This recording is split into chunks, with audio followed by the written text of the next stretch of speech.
Hey kids, it's time to get some SML podcast all up in that.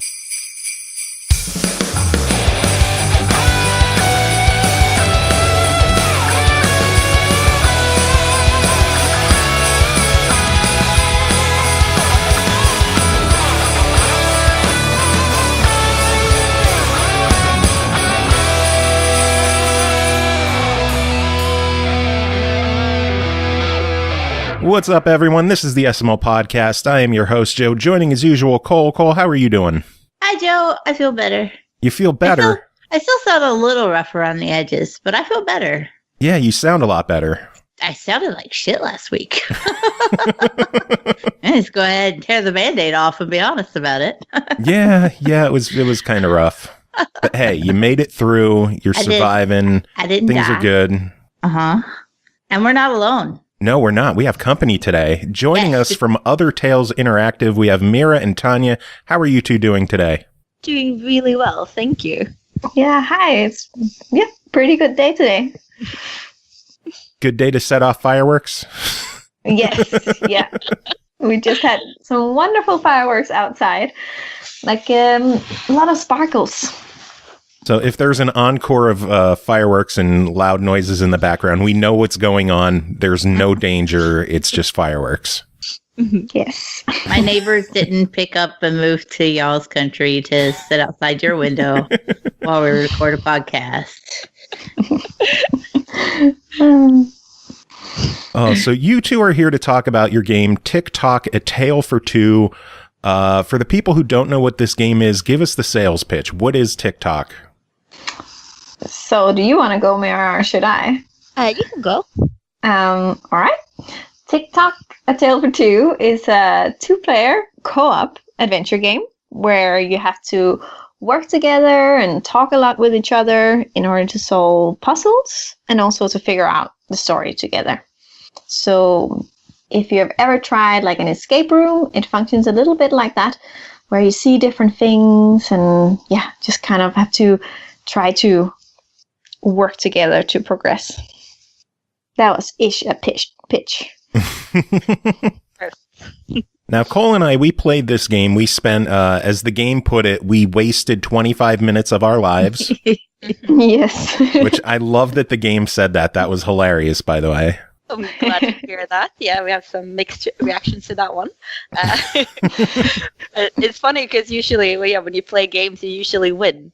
Like, you win when you're done. But this one, I think it says, like, lost. You've lost something. And you're like, I thought we did something wrong and that we needed to go back. And Joe's like, nope, that's that. And I'm like, what?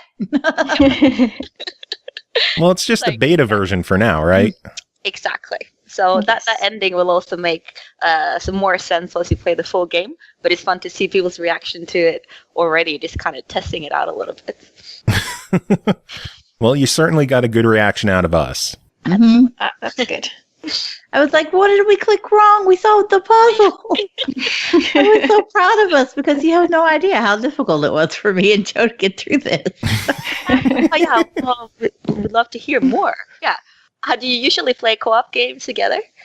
We don't. Sometimes. Every now and then we'll get together and play something. Mm-hmm. Yeah. But it's usually not something where you have to communicate so carefully. In your game, you have to describe the scenes to each other. You have different views. You're playing a game, most of the stuff we play is usually versus in some way. Or even if it is co-op, it's like one of you can go off and do your own thing and the other goes off and does theirs. You don't really have to come together and put the puzzles together like that.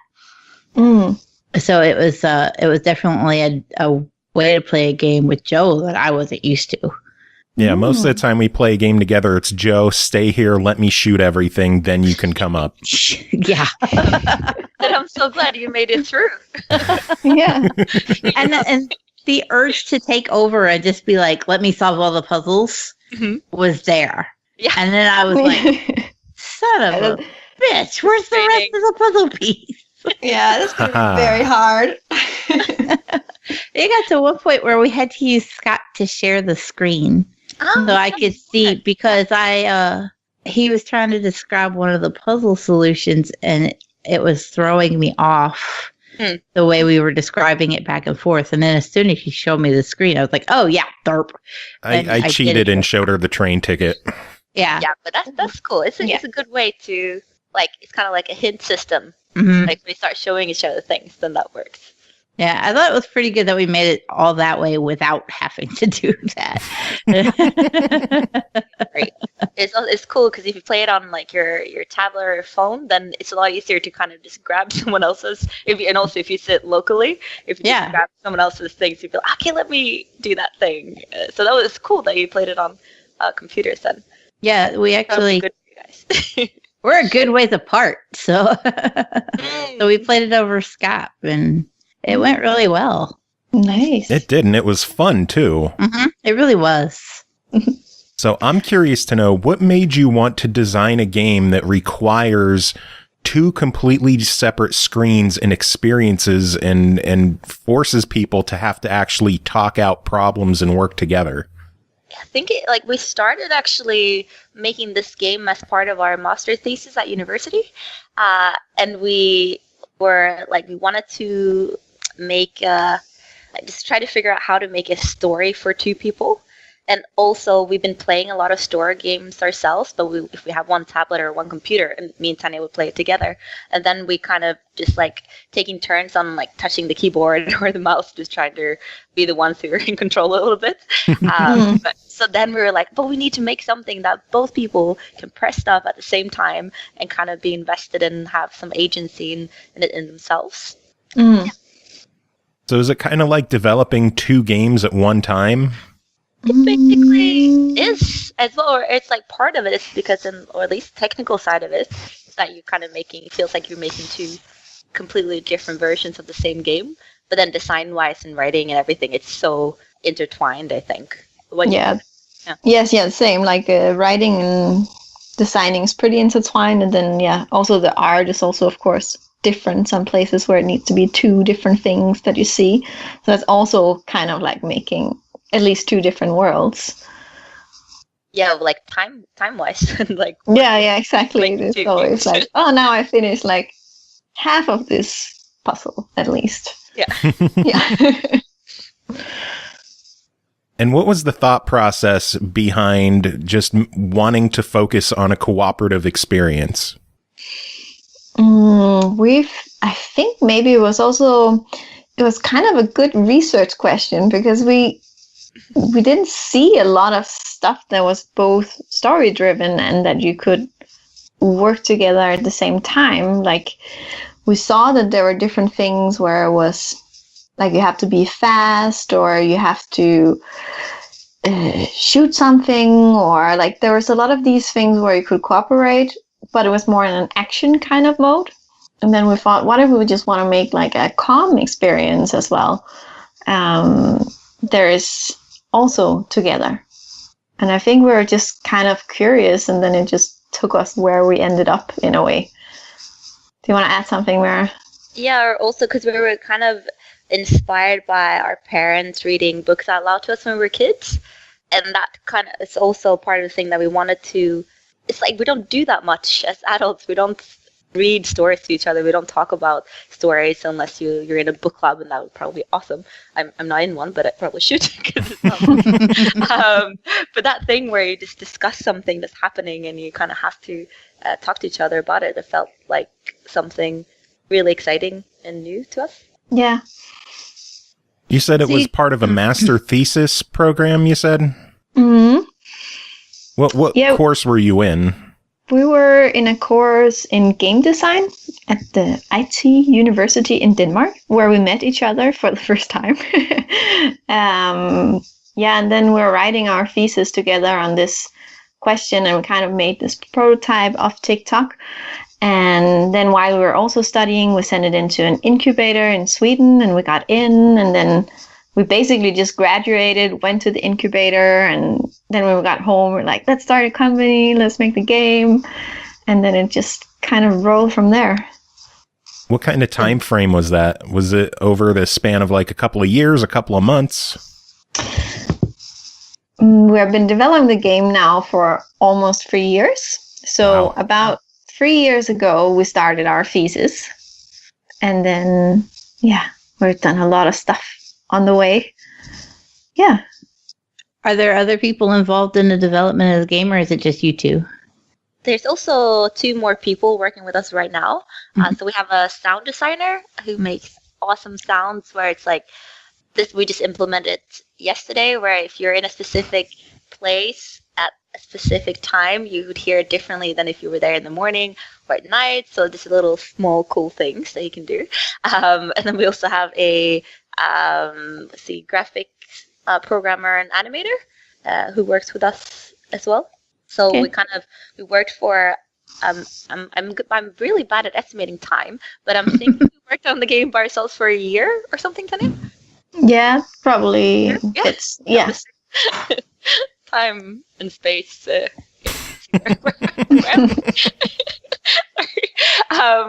then we got to working with these other 2 people, and it's been really nice to see how it just goes a lot faster. And we're also like learning how to make games when we started. So the first time we've been making games was at the university where we did the game design. Before we come from like literature, where we did creative writing and study literature. Like, what did you, comparative literature? Yeah. Yeah, I think that's the translation. Yeah, like most of the time we also spent like Googling, how do I code this? How do I draw this? Things like that. So like next game, I think it will take shorter time. So it's just been a learning process the whole time. Yes, exactly. Yes, pretty much. Yeah. Also, like, is trying to find like other games that do what we do. We haven't found anything yet that is like that is the same. So it's also hard you can't look at something else and see like, what did they do with this? Because you have to kind of come up with this thing on your own as well. So is this the beginning of a new genre of game? I hope so. It could be. We'll have to see. Yeah, we've been talking about like we really want it to be, because then we can play them. Like if someone else does it, then we can play them ourselves. So you're doing this just to make other people create games that you want to play, basically. Yes, that's the plan. It's really a brilliant idea. Yep. It's like it's the longest plan we've ever done. 3 years. It's like, wow. Yeah. It's out. But it's cool. We've seen some new, right? I think, the latest one, A Way Out, that we could play. That's awesome. It feels like they're taking this like 2-player only thing. There's some things that are happening at least. Yes. That leads me to one of the questions that I had. With A Way Out, since it had to be played cooperatively, when you purchased the game, you were able to invite a friend to play with you that without them purchasing the game as well. How will that work in Tick Tock?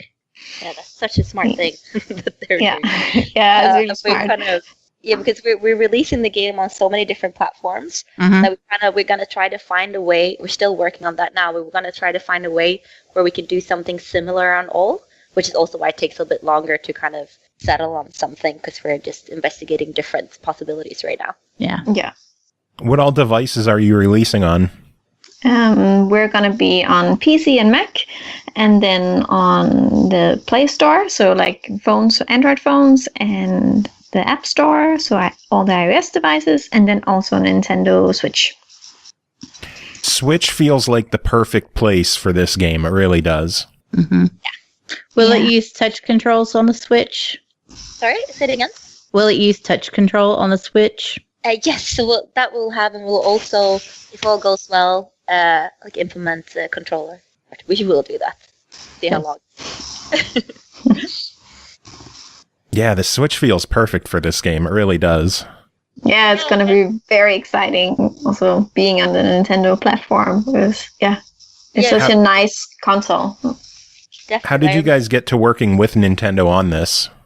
We actually met them at GDC like 2 years ago in San Francisco, and we talked to them about the game there, and they seemed like, oh, maybe this could be something cool, maybe the next game you're working on would be something interesting.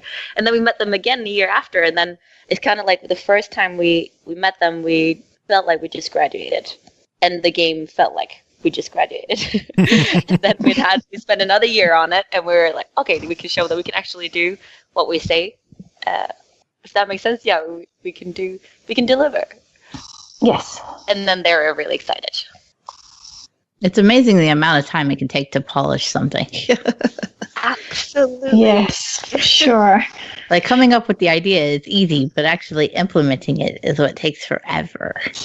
Yes, we learned that this game. So with being on various devices and with crossplay enabled, do you have any hopes of coming to Xbox or PlayStation in the future?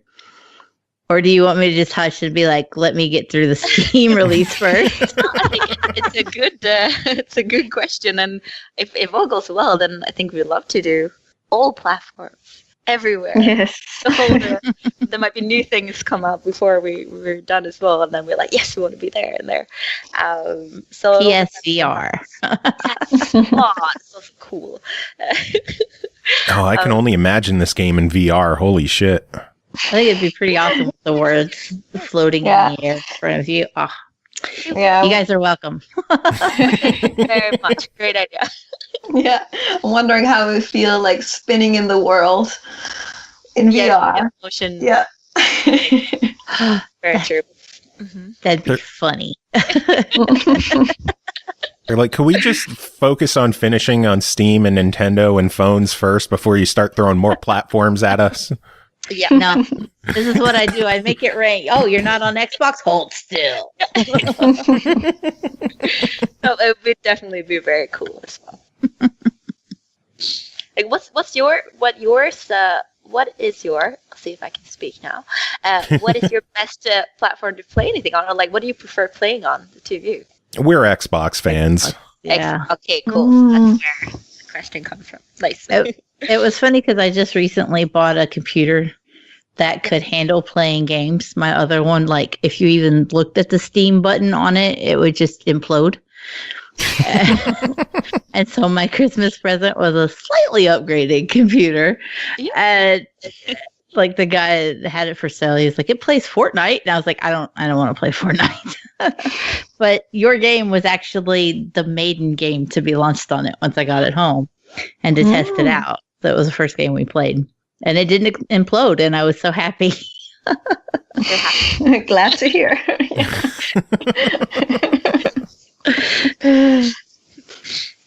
So we mentioned earlier that the two of us spent 25, 26 minutes, something like that, playing through the game. How long is the full experience going to be? That's also a very good question. So there will be, like, it depends a little bit. I think, like, for example, this beta, we have seen people play it from 20 minutes up to like 50 minutes or something like that. So 50 like a chapter. minutes? They must suck at the game. So it takes like invested in the story and evaluating every word. yes, exactly. But yeah, there will be 3 chapters in total, and then the other 2 will take a bit longer than the first one. So yeah, so I guess for you guys it would be around an hour and a half, 2 hours ish. That's pretty good. Yeah. Mm-hmm. Yeah, we're kind of seeing it like in an escape. Had you been to a real life escape room, any of you? No, I my have daughter's not, no. done them a couple of Yeah. times, but I have Yeah, not. 'cause those are interesting because it's like usually an hour. You have an hour to get out or something, Mhm. and then if you play it faster, this means you're smarter. So it's like that with our game as well. We feel like some people just breeze through it. We're like, what happened? How smart are people? And then some just take longer, and in either way, it's fine as long as you're having fun too. I was gonna ask, because usually when we do these interviews, I go combing the internet to see if anybody's asked questions about the game that haven't been answered. And one of them that I actually come across was whether or not there were going to be timed puzzles, or if you could turn them off if there were, or if it was just all going to be take it at your leisure.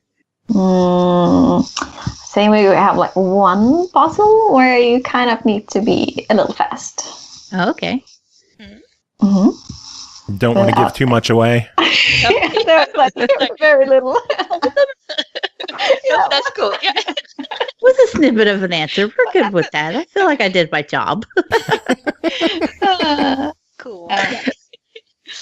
So proud of you asking questions. I do things. Best co-host ever. With you guys being in open beta now, have you seen people playing the game in a way you didn't expect? Yeah, there's the speed runs, which we did not expect at all. Already? There's like people who but they play it multiple times. They start playing it and then like, oh, let's speed run it, and then it doesn't go as fast as anticipated. So maybe they do it half the time, and then they figure out, oh, if we do this, then we can do it even faster. And then some people can actually play the beta in 2 minutes. Wow, that's insanity. Yeah, it's really fast. Yeah. Because it's also fun because they usually first you can kind of pick a player. You either pick player 1 or player 2, and then you just see that side of the game. So what people have done, there's several people who have done that speedrun thing, and then they just swap player, but they think it's going to be as fast, or like faster. I mean, but then they're kind of realizing, oh, but they didn't see what the other person saw this, so they didn't know how to interact with things, or they're not connecting it in the same way. And then they don't talk about it as much because they just want to speedrun it, right? So yeah, that's also been cool to see that you can replay it a little bit. Are the puzzles always the same, or will they change? We think that at least they will change now just from the beta. But other than that, they're gonna stay the same. There's some that might be a little random, but the fact that we don't have networking means that we kind of have to keep it the same in a way. And that meant like as watching a movie, once you played it once, you kind of know. Yeah. We play it again to find the little details that you might have missed. You mentioned there's going to be 3 chapters in the game. Is there going to be like a chapter select for the people who can't do it all in one playthrough? There's definitely going to be a save, so you can like late game and then come back to it. I was still also thinking about, is there going to be a chapter select or not? I don't know. You probably know more about that, Mira, actually. Yeah, you're on the tech. Yeah. Thank you. Decision-wise, I think that will, at least once you played it through once, so you get to choose for sure. But we're thinking that, but it's also interesting, right? Because if it depends on if you're playing with different people and stuff as well. You might have already played level 1 and want to go to level 2 or 3. But yeah, I think you'll just be, if you played it once, then save that, then you get to choose. That's good. So, Tanja mentioned that you're on the tech side, Mira. What are your individual jobs with the game? What do you do? What do you focus on? Yep. So we both do writing and designing. We do all of that together. And then Mira, I do all the programming, so puzzle programming, gameplay programming. And then Tanja does... Yeah, do all the art and the graphics in the game. And then also collaborate together with Andy, our animator as well, for making effects. And he also makes a lot of the 3D that I then texture. Gotcha. So you find ways to keep busy, huh? Yeah, for sure. And it's just the side of also running a company. That takes time. We do. Yeah. Yes. What challenges have you run into with running a business that you never would have expected? Accounting. Mm. You have to write everything up. It's good now. We're doing it properly now, but it feels like we did like all the mistakes you could, but from the start, because you have to learn about like VAT and what's ATP? Is that a like pension? Yeah. Yeah. Things so you have to learn how it works. Yeah. And then just like general time management, I think that surprised me as well. Like it's so easy to just do company stuff, and then suddenly you have worked 1 week on the company and not on the game. Yeah, that's yeah. I find that as a creative person, that just generally comes with the course too. Like you're like, I have no time management skills because I either need to paint or budget my checkbook, and there's no in between. Yeah, it's totally been like a steep learning curve for everything, but it's also a very fun part to learn that. It's now very, very fun within quotes there, right? It's like, okay, I really like learning new things, and then some things are definitely more fun to learn than others. Yes. Like game development courses and degrees should come with a business degree as a double. Yeah, I agree. Yeah. Yeah, it would actually be nice to have like a course in business. It could have been cool. That's actually something that we were looking at. My oldest daughter is interested in becoming a game developer. Mhm. And there is a college in our state that has a game development course, and they actually do work in the business courses with it. And I was surprised to see that. I was like, guess we figured out where you're going. Yeah, but that's such a good idea. Like, just to prepare yourself that it's the job. Yeah. Like, in other ways, I think that's why I also got the surprise. I knew it was not just going to be all fun and games, haha, but that it was also, the reality is so different than what you can imagine in your head, I felt. Yeah, and I guess it depends as well. Now we're also indies, right? So we have our own company and we're doing basically everything, right? So it's like many hats that you have to wear. But I guess if you're like in a AAA studio and you're an artist, then you probably mostly do art. Yeah. Yeah, wow. Yeah. It's Yeah, clearly but- much easier to be. No, but like, yeah, then there's other things of that. But Then there's the element of the boss that breathes down your neck because you put a pixel in the wrong spot. Not that that gets any better when it's indie development, because then you're the perfectionist that's mad about a pixel in the wrong spot. yes, which also that happens for sure. Yes. Speaking of the pixels, you guys have a pretty distinct art style going on with the game. What was the inspiration behind that? It was like, it started with being Song of the Sea. Do you know that movie? I don't I'm not think I familiar do. with it. Is there not a book and a game, Song of the Sea, as well? I There don't were know. Song of the Deep. Song of the Deep. That's where I got mixed up. Yeah, Okay. a Song of the I Sea. Googled it. I'm good. Cool.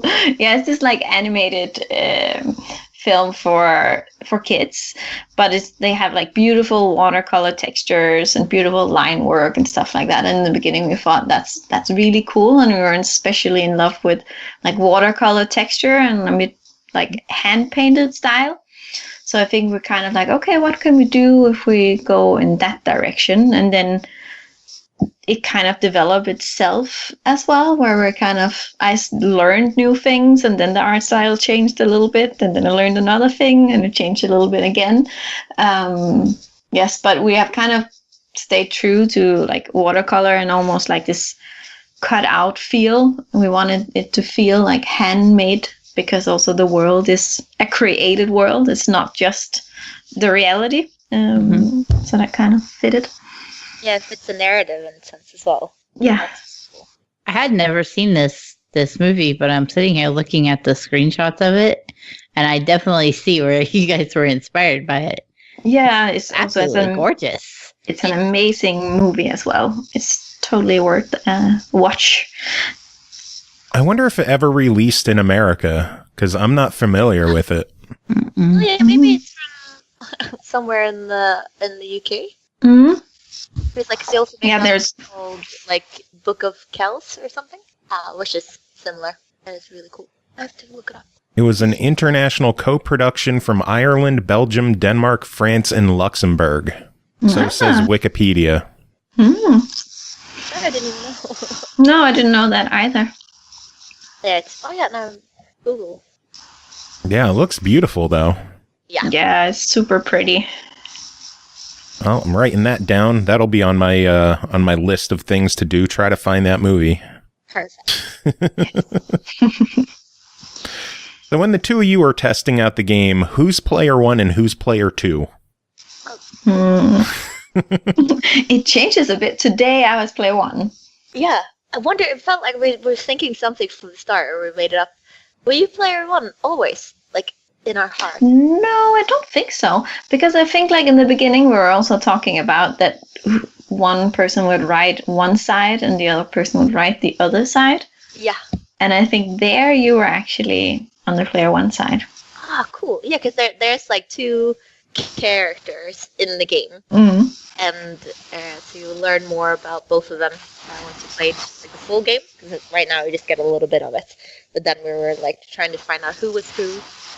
For us, they're very different from us, but still, there was some things were similar.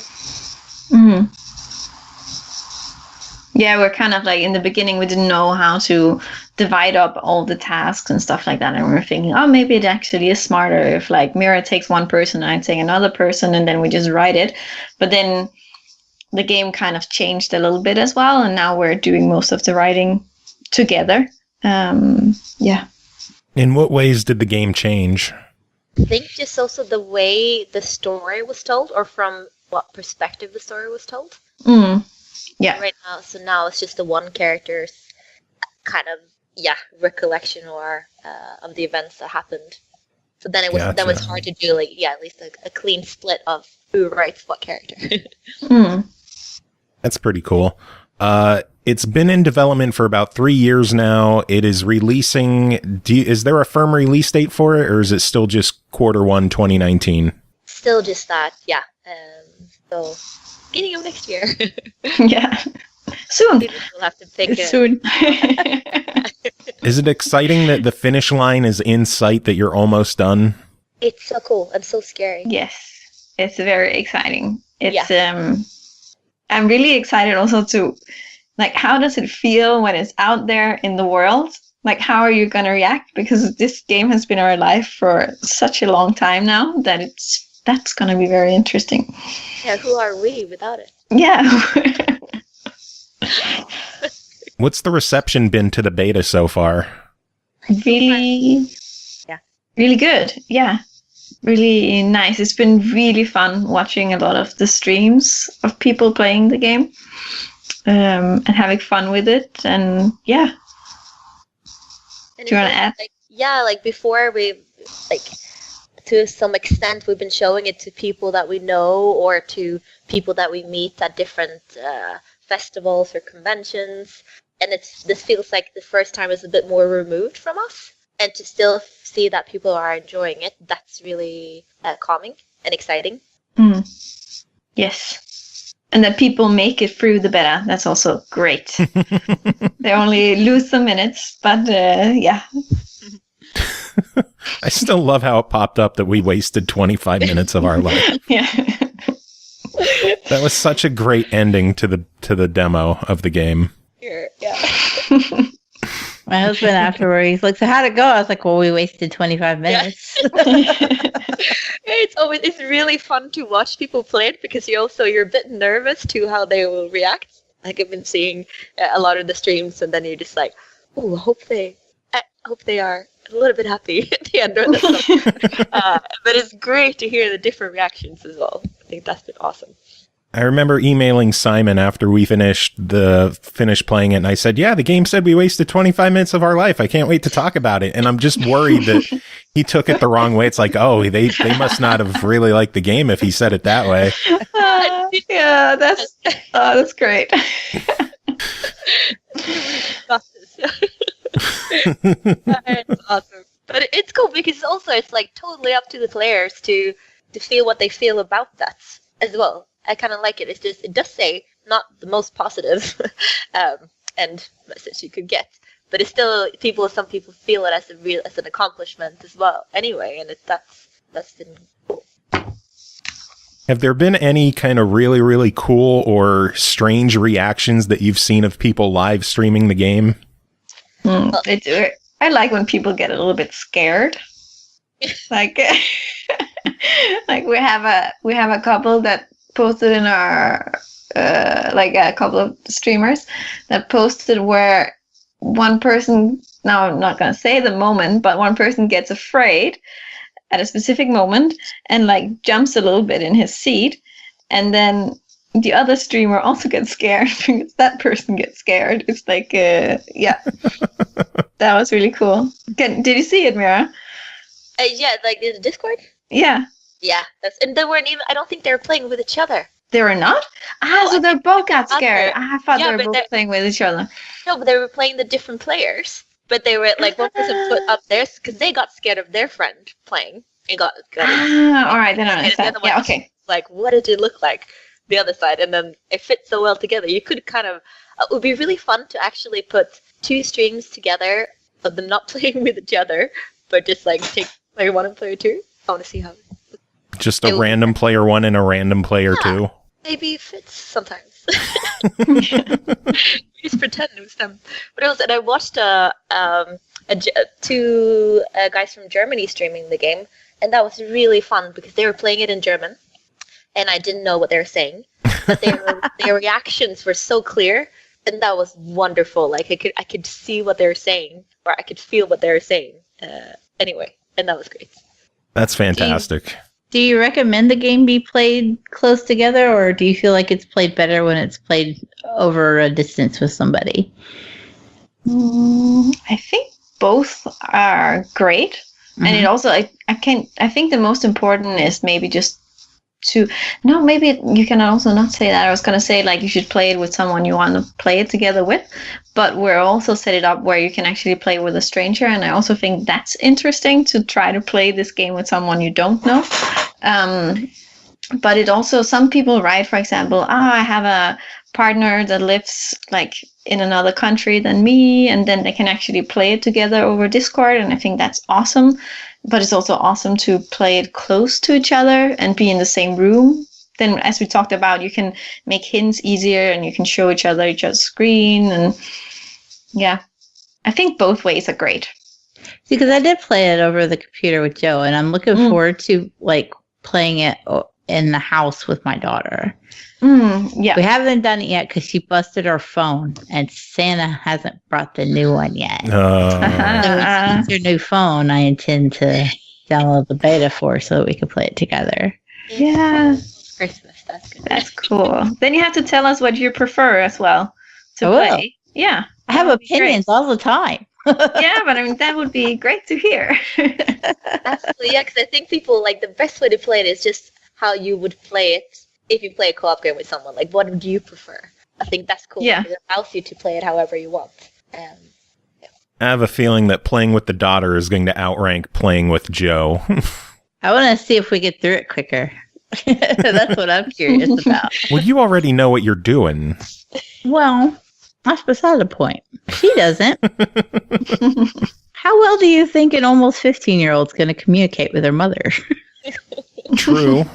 You should stream it. Or either way, just for us. Otherwise, we record it for it. It would be great. Just play it on Skype and have a camera on and just showing the two of you playing together. Oh. And they could just watch. It'll be a character study. A character study. We'll write a second thesis about this after. I would love if like you still haven't been graded on your thesis. It's been 3 years and you're still working on your thesis. You're just waiting for that final grade next year. Yeah. So it'll be like, this is not a good idea. But we passed it, so I'm happy. Yes. It's been like, what is this great idea? Yeah. So when you're not working on Tick Tock, what games are you enjoying right now? What are you playing? I just tried a little bit of Subnautica, and yeah, that was really cool. I liked it. Yeah, and I'm playing both. Like, I play a lot of JRPGs, and I'm playing Persona 5 right now. Nice. That's different from our game, but it's so good. Oh, I love it. And also, I just played a couple hours of GRIS, how I say it, the new game from Devolver. The watercolor, also texture, very kind of, it's a 2D platformer. Do you know it? I haven't played that one, no. No, yeah, it's also really, really, really beautiful. And I was just so, like, sometimes you get stuck at looking at some things on, like, in a game, and I'm so obsessed over just when you jump, there's this, like, particle effect or, like, smoke that happens. So I just been standing and jumping for. What was the name of that one? GRIS. GRIS. Oh, I don't think we got that on Xbox, do we? No, I think it's on Steam and on Switch, I think. Or shit. Hopefully it will come to you guys soon, too. Hope so. And what about you? What do you play mostly? I play Rock Band. I like my Rock Band. Then I really have to admit what I've been playing this whole week. Yes, let's hear it. Pro Fishing Simulator. Whoa, that's cool. I don't know. I have a really weird quirk where I really like fishing simulators. Oh, that's so nice. And So do I you play go? a lot of them. So do you go out? Do you have like I don't know the English word for this actually. Like, do you have like a fishing rod, or is it like you go out on a boat and you have a giant net, or how For do the you? games? Yeah. How? Yeah, you how have do you actual fish? rods, and you Yeah. have to have the right kind of rod for the type of fish that you're trying to catch, and you have to have the right kind of bait, and the weather conditions have to be right, and they go all out on simulator games. I like the Dovetail games better than the Pro Fishing Simulator one.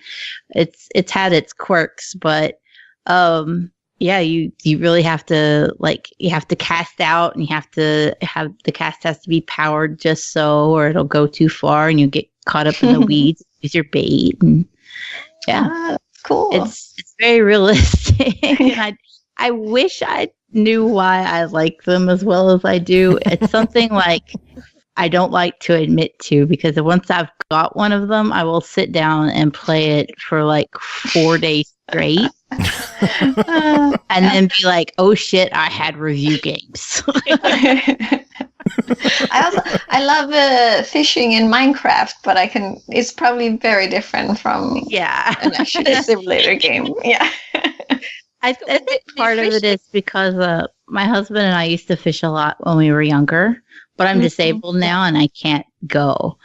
And so we play, like the Dovetail fishing games have multiplayer, and he can be in the other room on one Xbox and I'm in here on the other Xbox, and we're fishing together, and it's just like I'm not fucked up. So Yeah. Awesome. Do you feel that's great.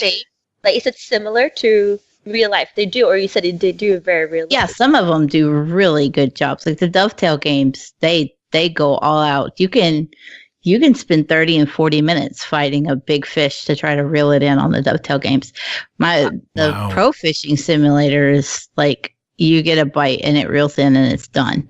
But it's a little less enjoyable. But for the Dovetail games, like I have sat in a multiplayer session and just fought for like half an hour to get a fish to reel in, because you have to tire it out, just like in real life. Oh, that's crazy. That's so cool. And is there a VR version? I don't know, because I don't have VR. No, yeah, that would be. Oh, you know, with your new computer. Correct. Yeah. Yeah. Yeah. It's new to me. It was somebody else's cast off. The struggle is real when you are sold on the Facebook marketplace.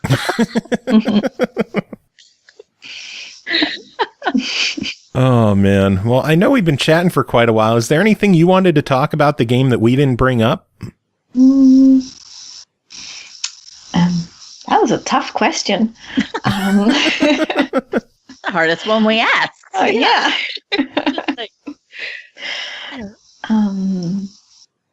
Yeah. Because you do that now, Tanja, I think you're thinking about it, something. I was just like waiting for you to finish your thoughts. But I think the what we would like to say now, so is that if people just want to try it, if we're still open, we still have keys for you all. If you want to try it out yourself and waste some time with us. Yes. And where can people get in touch with you and stay in touch with what you're doing? So the best way to get the keys for the beta is to join our Discord, which is like normal Discord /othertales. Or you can also just follow us on Twitter or Instagram or Facebook, where we'll just post things as we go. Yeah. Awesome. Well, it has been a pleasure having the two of you on chatting about the game. Just give us one more time the sales pitch on the game, where people can get it, where people can keep up to date with everything going on with the game. And I know it's not coming out until Q1. I always feel bad when we can't say, when is it coming out? What's the price going to be? It will be there soon. Soon, TM. I never know how to wrap up interviews when there's no date or price for the game yet. Yeah. What is the end? You can say it's Christmas. Denmark is Christmas on the 24th of December, in case anyone is interested. Because you have the day after. Send presents. Yep. Oh, well, again, it has been a pleasure having the two of you on chatting. We're going to take a quick break with the show. We're going to be back with some reviews we got to take care of. Mira, Tanja, it's been a pleasure. Do either of you have any final words to wrap up the interview? It's been really nice being here as well. It's been nice chatting with you. And Merry Christmas. I'm obsessed with Christmas. It's like, what has happened already? But yeah, just really, really awesome to have been here and to chat with you both as well. Mm-hmm.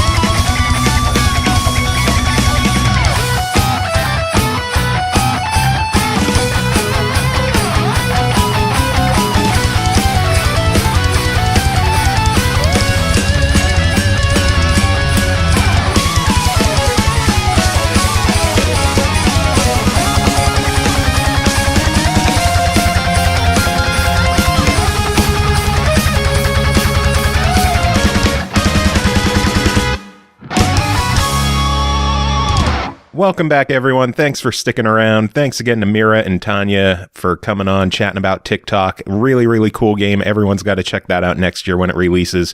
Lots more show to take care of. A lot of reviews we got to get through. We're starting things off like we usually do with Pernell Vaughan. How are you doing?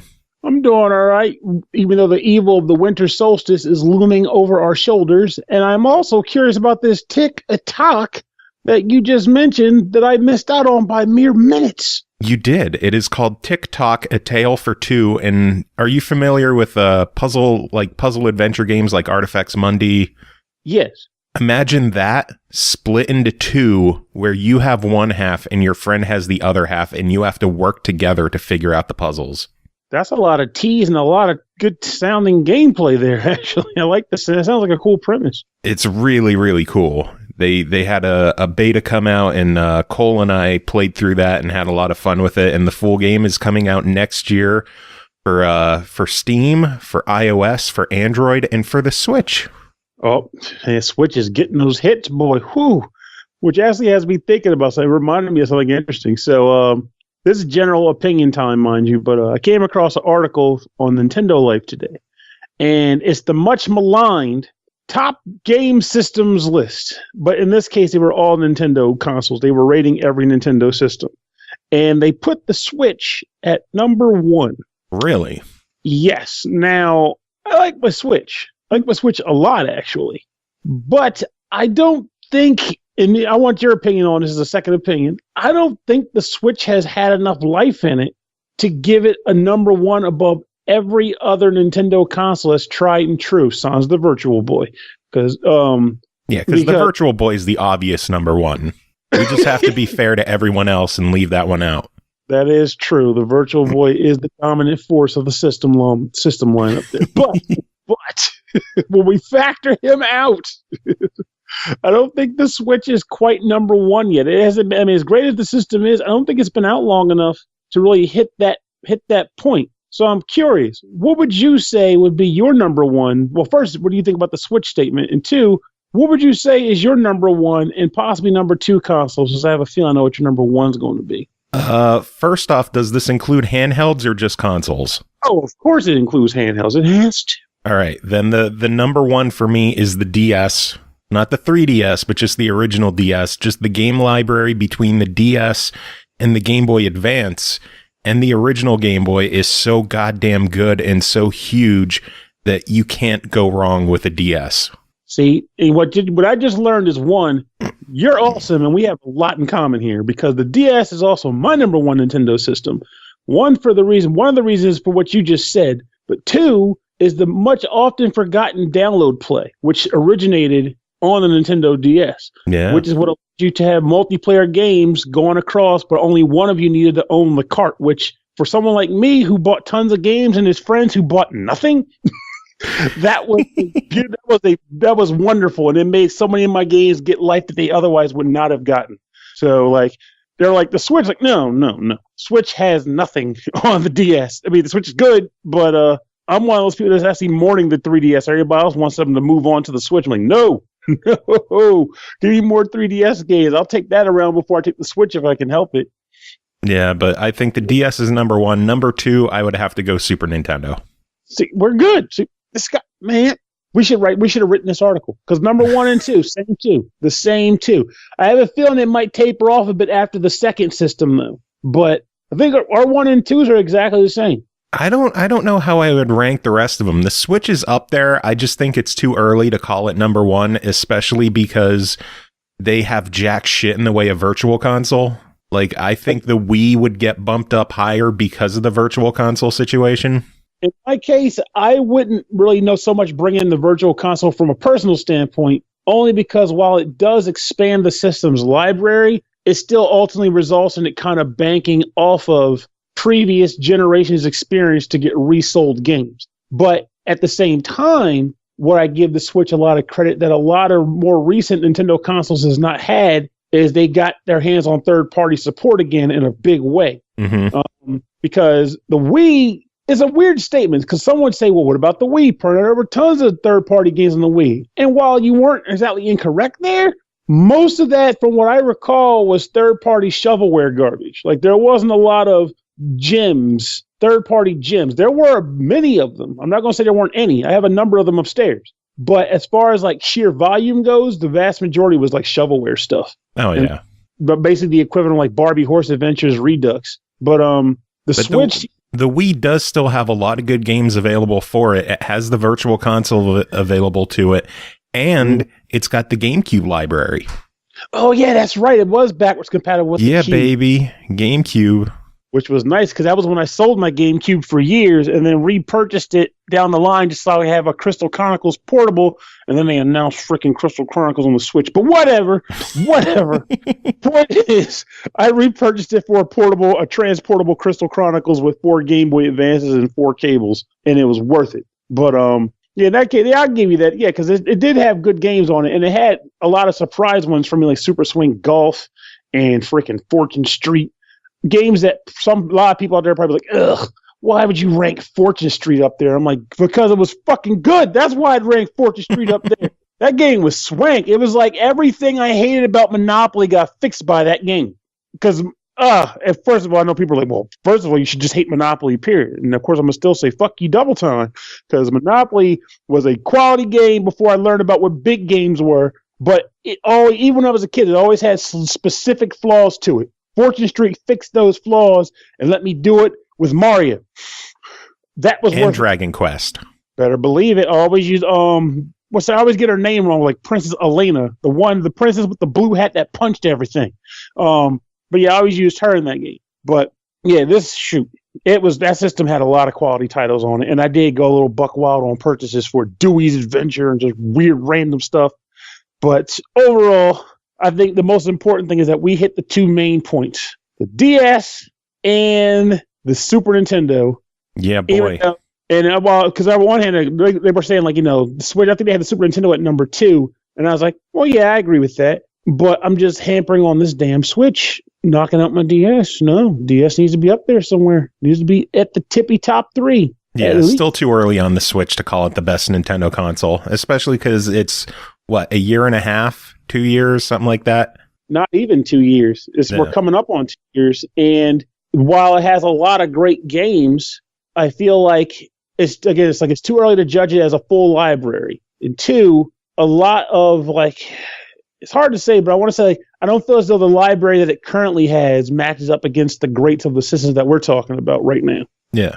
So, but who knows? Maybe 2 years from now, once Nintendo gets its stride going and other companies finally start thinking we can do some weird things with this system, which, spoiler alert, they won't, because no company like to take a risk of a console. They're just like, People like to press the buttons. It has these gyroscope things and other doojum above. Nah, no one wants that. We just want to press buttons. Don't try to do this. You had so much potential. They just let that shit salt. They just let it die. Penny Arcade gave them freebies.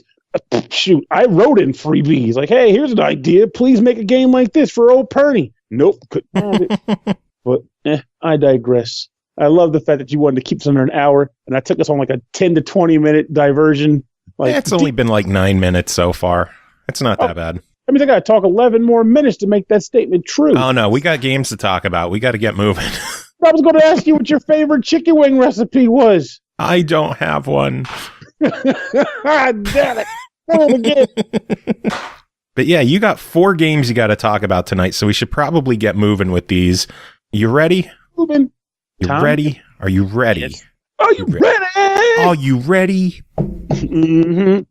Like named Freddy, the claw guy. Break it down. All right, first game that you're here to talk about is called Monster Boy in the Cursed Kingdom, developed by Game Atelier, published by FDG Entertainment, released December 4th on Xbox One, PS4, and Switch for $39.99. A legendary series returns with the grand new adventure.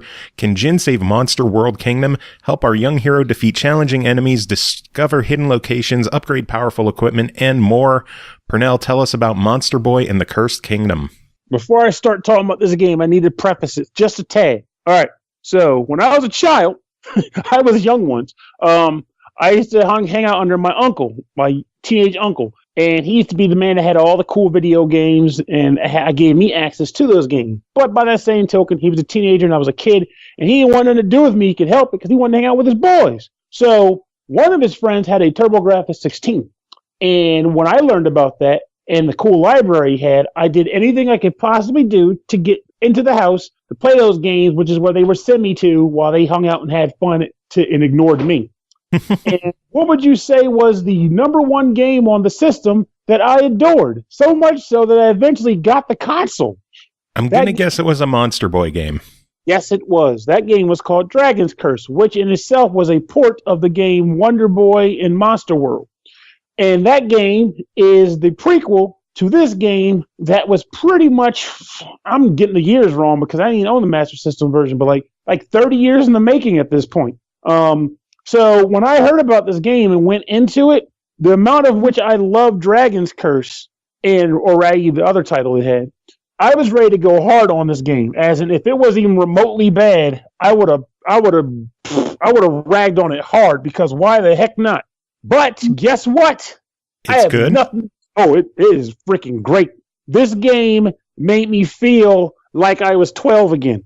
Damn. In a good way. In a good way. I start this game up. You're fishing on the coastline, and your drunk uncle, who you have no idea, you don't know who he is because you're not supposed to, but as far as the game goes, he's your drunk uncle. He flies in on a barrel, blasting crap, and you have to go chase after him to figure out what the heck is going on. And as you do that, you're running along this beach area, and the music that is playing is a remix of the original beach theme from Wonder Boy in Monster World. And it is glorious. You are hacking and slashing monsters with your sword, exploring the coastline, finding items and like new equipment that lets you do things. Like early on, you get like a pair of boots that are like steel boots. And when you wear them, you can barely walk, but it allows you to walk underwater instead of floating to the surface. It's like stuff like that. And then eventually you fight the first boss. And when you beat him, you become pretty much get cursed by your uncle and you become a pig. A cool pig with a bandana or an eye patch over one of his eyes. So at this point, you are now stuck in the sewers as a pig, and you have to explore to find your way out. And you no longer have a sword and a shield. Now you have your fist for punching, and you have magic spells that you can cast. You only start with the fire spell once you find a magic truffle, which allows you to breathe, like throw fireballs. But then as you get further in the game, the pig gets new spell items or spells by finding more magic truffles hidden in the environment.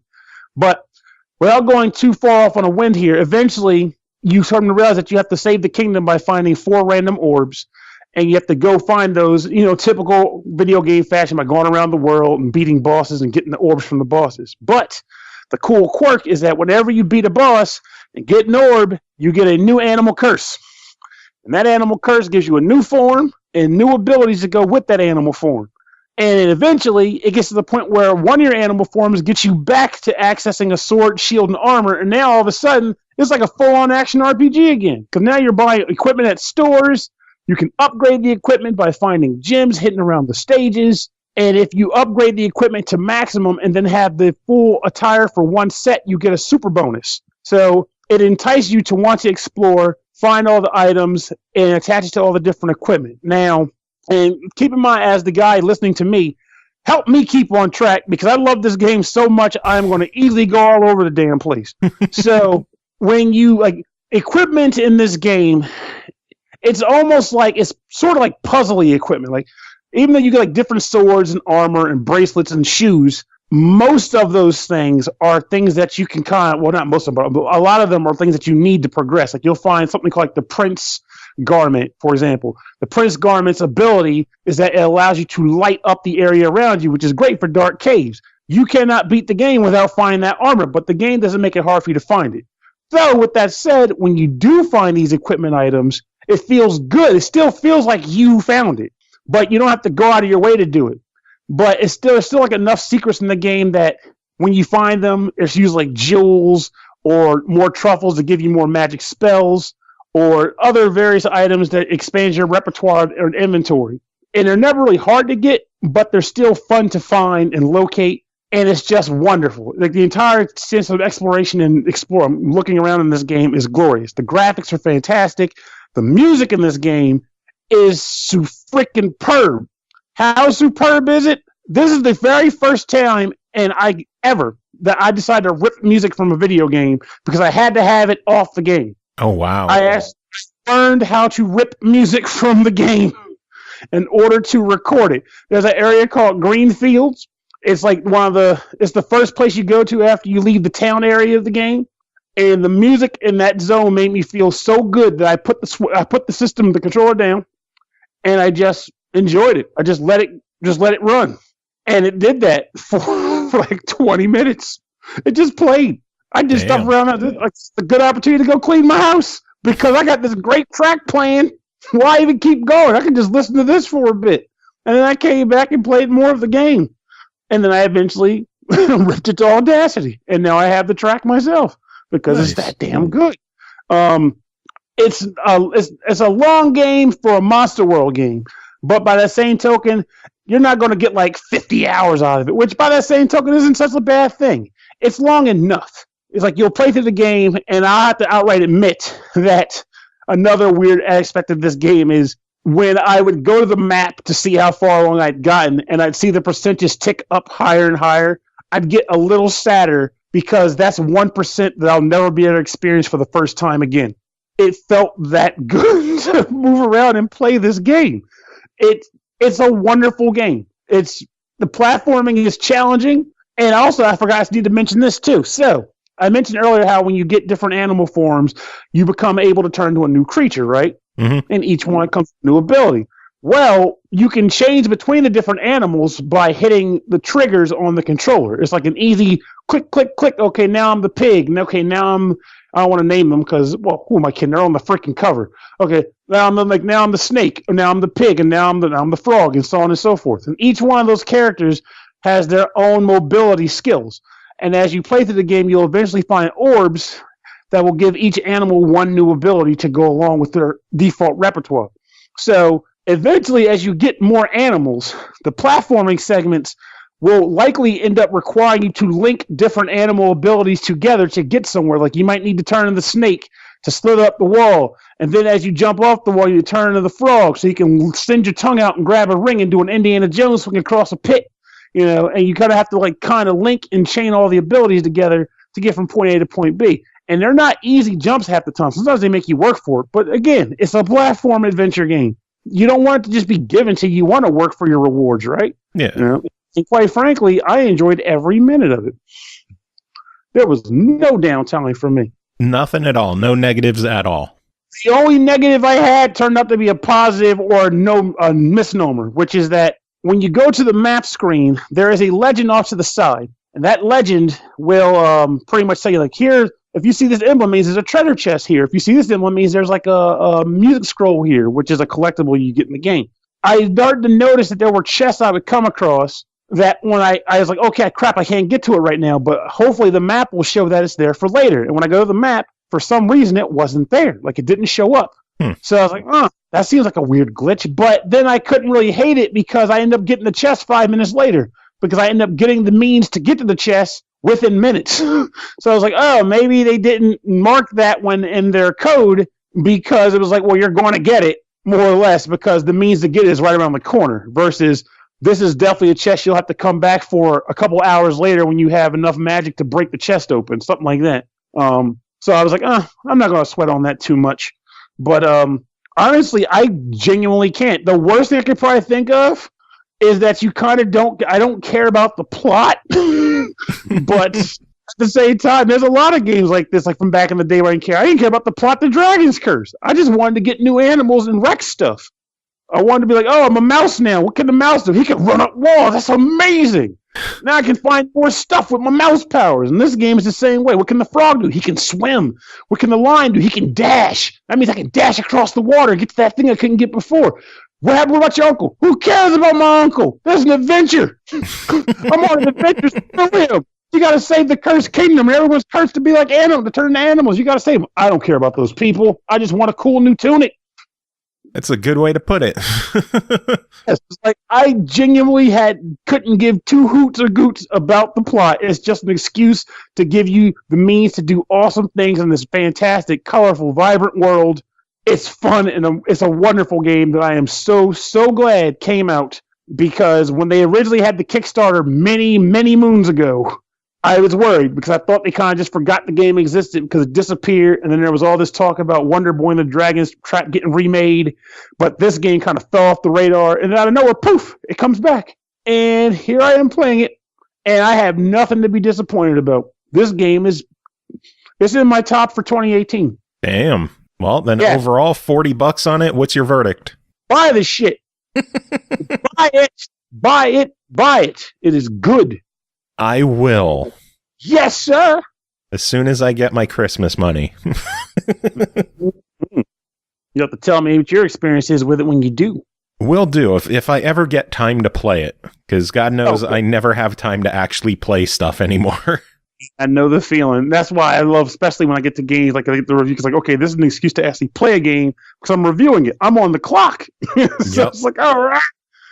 Speaking of, next game to talk about is called GRIS, developed by Nomada Studio, published by Devolver Digital, released December 13th on Switch and Steam for $16.99. GRIS is a hopeful young girl lost in her own world, dealing with a painful experience in her life. Her journey through sorrow is manifested in her dress, which grants new abilities to better navigate her fated reality. Pernell, what is this game? Sly devil, this game doesn't involve a clock. I was waiting for that. Like, speaking of which, like, no, it doesn't. It's a lie. But even though it doesn't involve a clock, GRIS does involve some spectacular, and I mean spectacular imagery. This is a game where it hits the school of thought from games like Flower and Journey, titles where the idea is like the entire thing is just an experience in general. Like you're embarking on this adventure. And the scope of this particular game, similar to those games, you are maneuvering through this dreamlike world, but there is no like actual story conveyed through, like, it's not being force-fed to you. There is no dialogue. No one shows up and says, "You are the lost child of the dusk. Restore the colors." And no one. There's no one to tell you that. In fact, you can play this entire game and have no freaking idea what the hell was going on. But with that said, I'm going to wager that a person playing this game in that regard already knows what they're in for, because this is a game about artful platforming, and it has that in spades. As you kind of get up from your weird beginnings where you're kind of like crying in the middle of a poem, and then the poem collapses and you fall to the ground, you start out kind of hobbling, like you're barely able to walk, and then eventually you start to be able to walk, and then you're able to jump. And then you start getting abilities, and as you play through the game, your character actually becomes more and more capable of exploring this world. In addition to that, one thing I thought was pretty cool about it is like it starts out colorless, like completely devoid of color. It's like a whole gray atmosphere or landscape. But as you progress through the game, you restore various colors. Like you start out, just a general example, the first color you restore is red. And when you restore red, all the things in the landscape that would have utilized red now has red in it. And it looks like a minimalist painting. And then each time you get a new color, it just builds on it and it becomes more and more gorgeous. You are playing through this game essentially trying to, it's like a more of like from point A to point B, but there's no like, open world atmosphere. It's just you're trying to get to the end, quote unquote. And as you progress, you do different things. Like, for example, you collect stars as you come across them. And those stars, when you come across certain points in the map, they will allow you to build like a sort of constellation bridge. And when I say build, I mean the stars will actually just connect and create the bridge. You're not actually drawing it or anything. But the bridge will be formed and it allows you to traverse it. And in addition to that, like I said earlier, you'll get various abilities that will allow you to explore the environment and then eventually either just progress further, or some cases there's like collectible like bullseyes, I call them, because once you collect it, it just kind of like lights up the circle and then 3 dots will appear above it. And it's like your thing to say, hey, I'm looking and finding extra stuff. And to all due honesty, it's one of those where it's like you just kind of do it because it feels good to do. Because, again, you're enjoying the atmosphere and the world so much as you run around that you want to see more that it has to offer. So you want to discover how is it that this thing results in you getting up to this high ledge, thereby smashing into this platform, turning a clock, which then allows you – I found a clock, by the way. Which then allows you to turn this platform, which turns the clock, which allows you to rod the hand, which then allows you to collect this circle, which does nothing. But it's cool to do because it's a puzzle you got to solve to find something, a little random, little tidbit. But the entire game, as I played through it, though I was kind of like, what's going on here? I wasn't really picking up on the symbolism so much, but I was picking up on the joy of actually just seeing the world exist and breathe. And quite frankly, that was what it was worth to me. I feel as though if you're the type of person who likes these artsy games, these art style games, you would enjoy this game. Don't come into it expecting grueling platforming or difficult work. Come into it expecting to move through the atmosphere, see what it has to offer, and just kind of judge for yourself what the art style means to you. But I do believe that if you do come into this game, you will not be disappointed as long as you know what you're getting going into it. So it's more of an experience than a challenge. Yes, sir. Very much so. Well, then $17 on it. What do you think? I would say try it if you're uncertain about, I'm not familiar with a lot of artsy games. I wasn't around for the Journey. I wasn't really around for the other games I mentioned earlier. But if you have played those games and you know you like that kind of stuff, this is a definite buy. This is artsy as hell. And it's good. It's a very beautiful and pleasant experience to take on. Albeit a little sorrowful, but that's art. I want to see that in a trailer. Artsy as hell. Pernell Vaughan, the SML podcast. It's artsy as hell. That would be some mess. I was like, wow, that guy really thought it was artsy. Artsy as hell, yeah. It's Devolver. They might. You never know with them. That is true. Good point. They're kind of crazy, and I love them for it. I do, too. That freaking the sarsaparilla stand in the parking lot was still like, that was what's so, aside from their E3 thing the year before, it was like heads exploding on the stage and mess. I will say it was them setting up in a freaking like messy parking lot across the street. I was like, these guys are crazy, and I love it. Like, we're going to mooch off the audience, but not pay 1 red cent that those guys are paying. It is perfect. Yeah, speaking of crazy, next game to talk about is called Nippon Marathon, developed by Onion Soup Interactive, published by PQube, released December 18th on Xbox One, PS4, and Switch for $14.99. Stretch your muscles and embark upon the ultimate marathon of Nippon in a crazy, physics-driven 4-player party racer where anything can happen. And I mean literally anything can happen in this game. Pernell, tell us about it. I'm going to say, unlike the last one, you got that one perfectly. Crazy was a very good word to jump onto this game with, because it is bizarre. You are basically running through what is the equivalent to, like, I guess, I'm trying to remember the name of the show because I always screw it up. It's like Takeshi's Castle. I used to mess with it back in the day. Mm-hmm. Japanese, like obstacle course type show. And it would always have weird things like, the plan was like, okay, here's a wall that has like Tetris piece carve-outs, and you have to kind of dive through the Tetris piece carvings or whatever. Or jump over the different like floating platforms, that kind of thing. And this game is essentially that, boiled down to a video game where you're one of 4 racers trying to get from one end of an obstacle course to the other to win the race. Now, it isn't just a one and done course where you get from the start to the end. It breaks up based on when people get knocked off the course. So as you are running, there are various obstacles ranging from simple things like people in the middle of the course to weird things like Shiba Inus trying to bite you and that are shaking up the environment and making it fall and making it hard to run. And shopping carts, because there's also shopping carts. There's just a lot of weird crap that gets in your way in this game. A lot of weird crap. Lots of weird crap. And if, let's say, for example, you fall behind as everyone else is running ahead, or you take too many, damage and gets knocked off the side of the course, then you are out until there's one person standing. And at that point, that guy will get a star. And then the course will start again at a checkpoint, and everyone gets a chance to go again. And this happens multiple times until you eventually reach the end of the full course. And then they total up your stars in addition to your things you've picked up on the track, like items, and your popularity. Popularity, yes, I said that. Because there's also this weird aspect of the game where TV show host, I'm assuming from what I read, the creator of the game just kind of thought this was a cool guy to come up with. A person named Weddy Jones is a woman with a jetpack who sometimes flies onto the course, in the middle of the course, and asks trivia questions. Now, these aren't real trivia questions like how many spikes are on Bart Simpson's head. No. This is nonsensical crap. Like, what happened to all the wheat out in what happened to all the video games of Super Potato or something? Or why do you like shopping in Shibuya?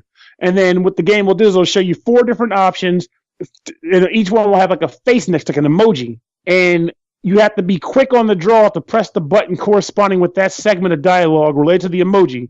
And then you do that for 3 or 4 moments. And that ultimately creates a statement.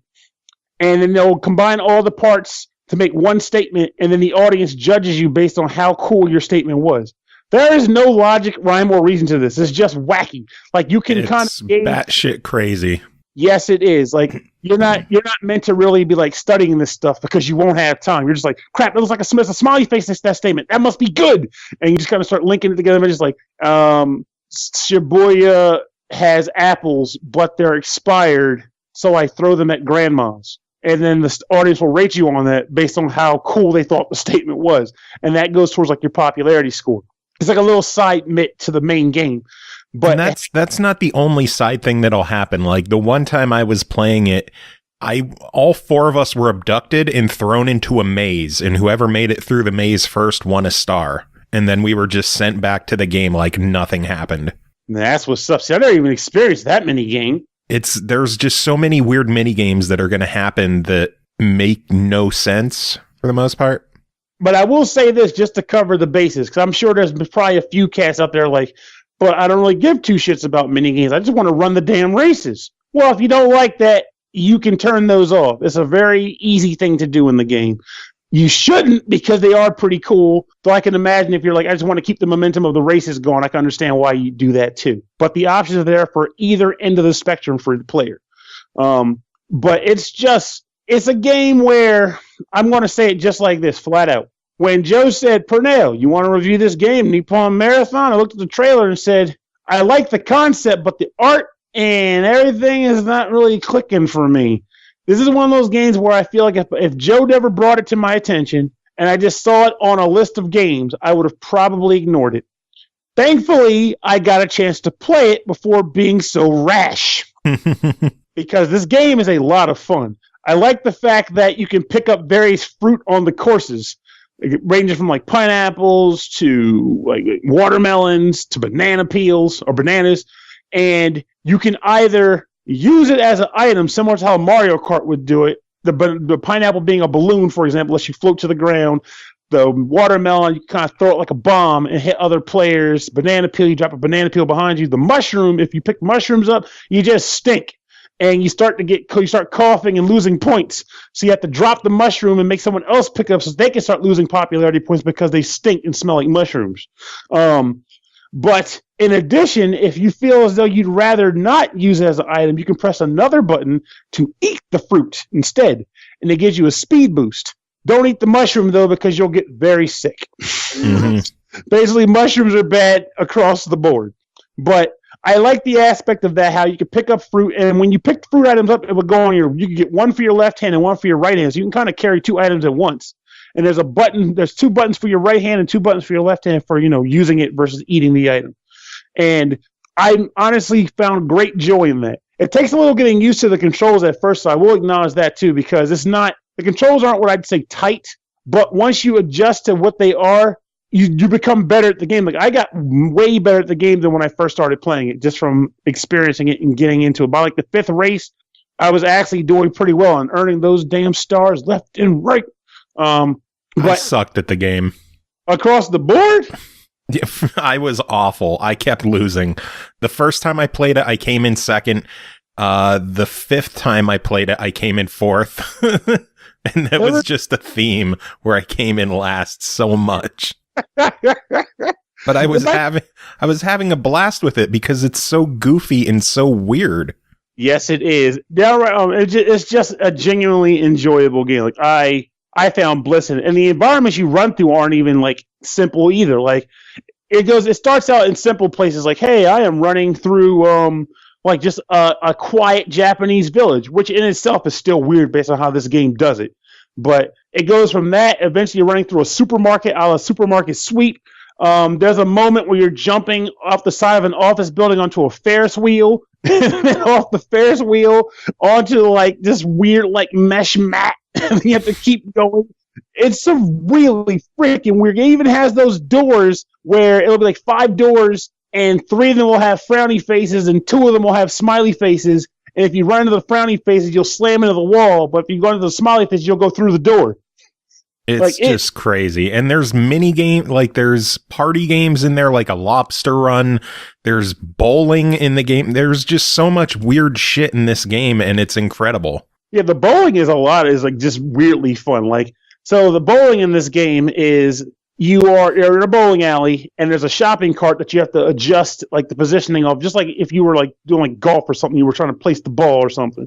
You basically place the shopping cart and then the direction you want to point to, and then you have to take your character, run, jump into the shopping cart, and then aim the shopping cart at the bowling pins, like steer it into them. But funny enough, if you miss the shopping cart, it's just your body flailing towards bowling pins. It's surprisingly weird how that works. But like, it's fun. Like, it's a lot of fun. And the lobster run that Joe mentioned is, I believe it's like kind of like horse as far as how the lobster letters are doled out. But basically, you are just on like a randomly generated obstacle course done by like a wheel of misfortune sort of deal. And you and the other contestants are trying to get as far into this obstacle course as you possibly can. And whoever gets the farthest does not get letters or something like that. But it's just fun to play. Like, I was having fun even doing that. It's just a good game. It's a lot of fun. Well, then overall, $15 on it. What do you think? I think it's a buy, especially if you have friends to do multiplayer with. If you have multiplayer friends, it's a no freaking brainer. Yeah, I agree. If this is going to be something that when I have friends come over for a party night, I'm going to force them to play this game and then watch the looks on their faces as it just clicks what kind of weirdness that I'm subjecting them to. Yes. It's a very good game. Oh, and I forgot. I don't know why this appealed to me. It's just a bizarre little aspect of the game, but as you're running through the courses, every once in a while you'll find a tour guide manual page. And when you find it, it gets added to Weddy Jones's travel journal. And it's just that announcer character telling you details about various aspects of Japan. It's bizarre. It had no need to be there, but it's in the game, and it's funny. Yeah, it's crazy. Absolutely crazy. I just keep saying that. Anyway, you got one last game to talk about. That is called Desert Child, developed by Oscar Brittain, published by Akupara Games, released December 11th on PS4, PC, and Switch, December 12th on Xbox One for $11.99. You are a hungry young hoverbike racer who needs to get off Earth before it explodes, hunt bounties, throw races, and do whatever you can to get to Mars and win the Grand Prix. Pernell, what is Desert Child? Desert Child, oddly enough, of all the games on tonight's roster, this is the one that shocked me the most, because Nippon Marathon was one where I was like, yeah, I'm not expecting much from this, and it was floored. GRIS, it was like, I never heard of this game, artsy game. I guess maybe I'll like it. End up thinking it was pretty cool. Desert Child, when I first saw the trailer, I was like, oh, this game's gonna be amazing. This looks really cool. And then I got to play it, and I didn't quite get that vibe. But I'll go into why in a second. So it's an odd one, that's for sure. It really is. It really is. So what Joe said earlier is pretty much the base plot of the early game, which is you on Earth, Earth's going to shit, and you need to get off this planet. And the way you decide to do it is by earning money through racing to buy a ticket to Mars, because the price of Mars tickets are about to go up. So you're like, I got to do it before it becomes unaffordable, and I'm stuck here to die. So the game starts out with you running a few races. It runs you to the overall concept of you run a race. I'll go into describing what the race is like in a minute, but you run a race, complete the race, you sell power cells that you can win from the races, repair your bike, eat food, and then eventually make enough money to go to Mars after a few races. And once you're on Mars, the main game itself, so to speak, opens up. And the goal is you need to amass a large sum of money. I think it was like $100,000. Yes, $100,000. You need to amass $100,000 or $10,000 to enter the Grand Prix and beat the game if you can win the Grand Prix. And to do that, you fulfill a number of odd jobs, 1v1 races, and so on and so forth. But every single side job involves this very specific mechanic, the racing in the game. And racing in this game involves you getting on your bike and going full steam ahead in like a sort of still image of sorts. Like it's a 2D race. You can go up and down, front and back, and as you drive, there are various TV monitors that will show up on the course. Some of them will involve you like blowing them up to get money. Some you will blow up to get ammunition. Actually, you don't blow them up. You just want to drive through them, and you'll get ammunition for your gun. And when you run out of gun ammo, similar to Spy Hunter, a truck will show up at the bottom of the screen. You have to dash onto the truck to refuel your ammo. And you use the gun to, like I mentioned earlier, blast TV screens and also shoot at your opponent that is on the track with you. I never actually blew the opponent up, but I assume you at least slow them down when you're hitting them with bullets. And if you get to the end of the race before they do, you get credited for it. Now, there are a bunch of like side missions in the game. And one side mission, for example, will be something weird like, I need you to help me corral these kangaroos. And the corralling of the kangaroos involves you being in a race environment, chasing the kangaroos down, and as the kangaroos show up on the screen, you have to get behind them so that they hop further ahead into the pack. So it's still racing, it's just now, instead of racing after a guy, you are now just racing up to kangaroos and not letting yourself pass them. There's another side mission, for example, where it's like, hey, I need you to deliver these pieces. And that side mission, I'll admit, was actually kind of fun, was you were also, instead of riding your bike, you're riding an actual delivery bike, and you're throwing pizza at like silhouette people while a really weird track of music singing about how much pizza delivery is cool is playing in the back. But the thing about it was, and the thing that made this rough and annoying is that at the beginning of the game, this is all a lot of fun. You know, that loop of enter a race, win, sell power cores, you know, also get food, because the food, your hunger meter is what determines how well you're able to boost in races. When you get too hungry, you got to pay for food on the planet to fill your stomach up. Once you've gotten tired of this loop, you feel like there's not a whole lot left to the game, because everything is centered around this very specific gameplay loop.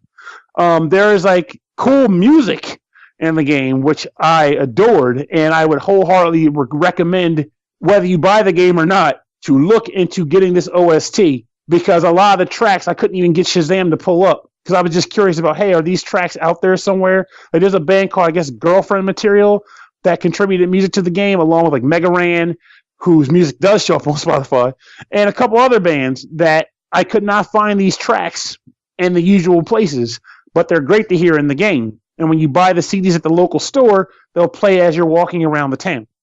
Side tangent, but at the same time, I had to point that out. The music in this game is really freaking good.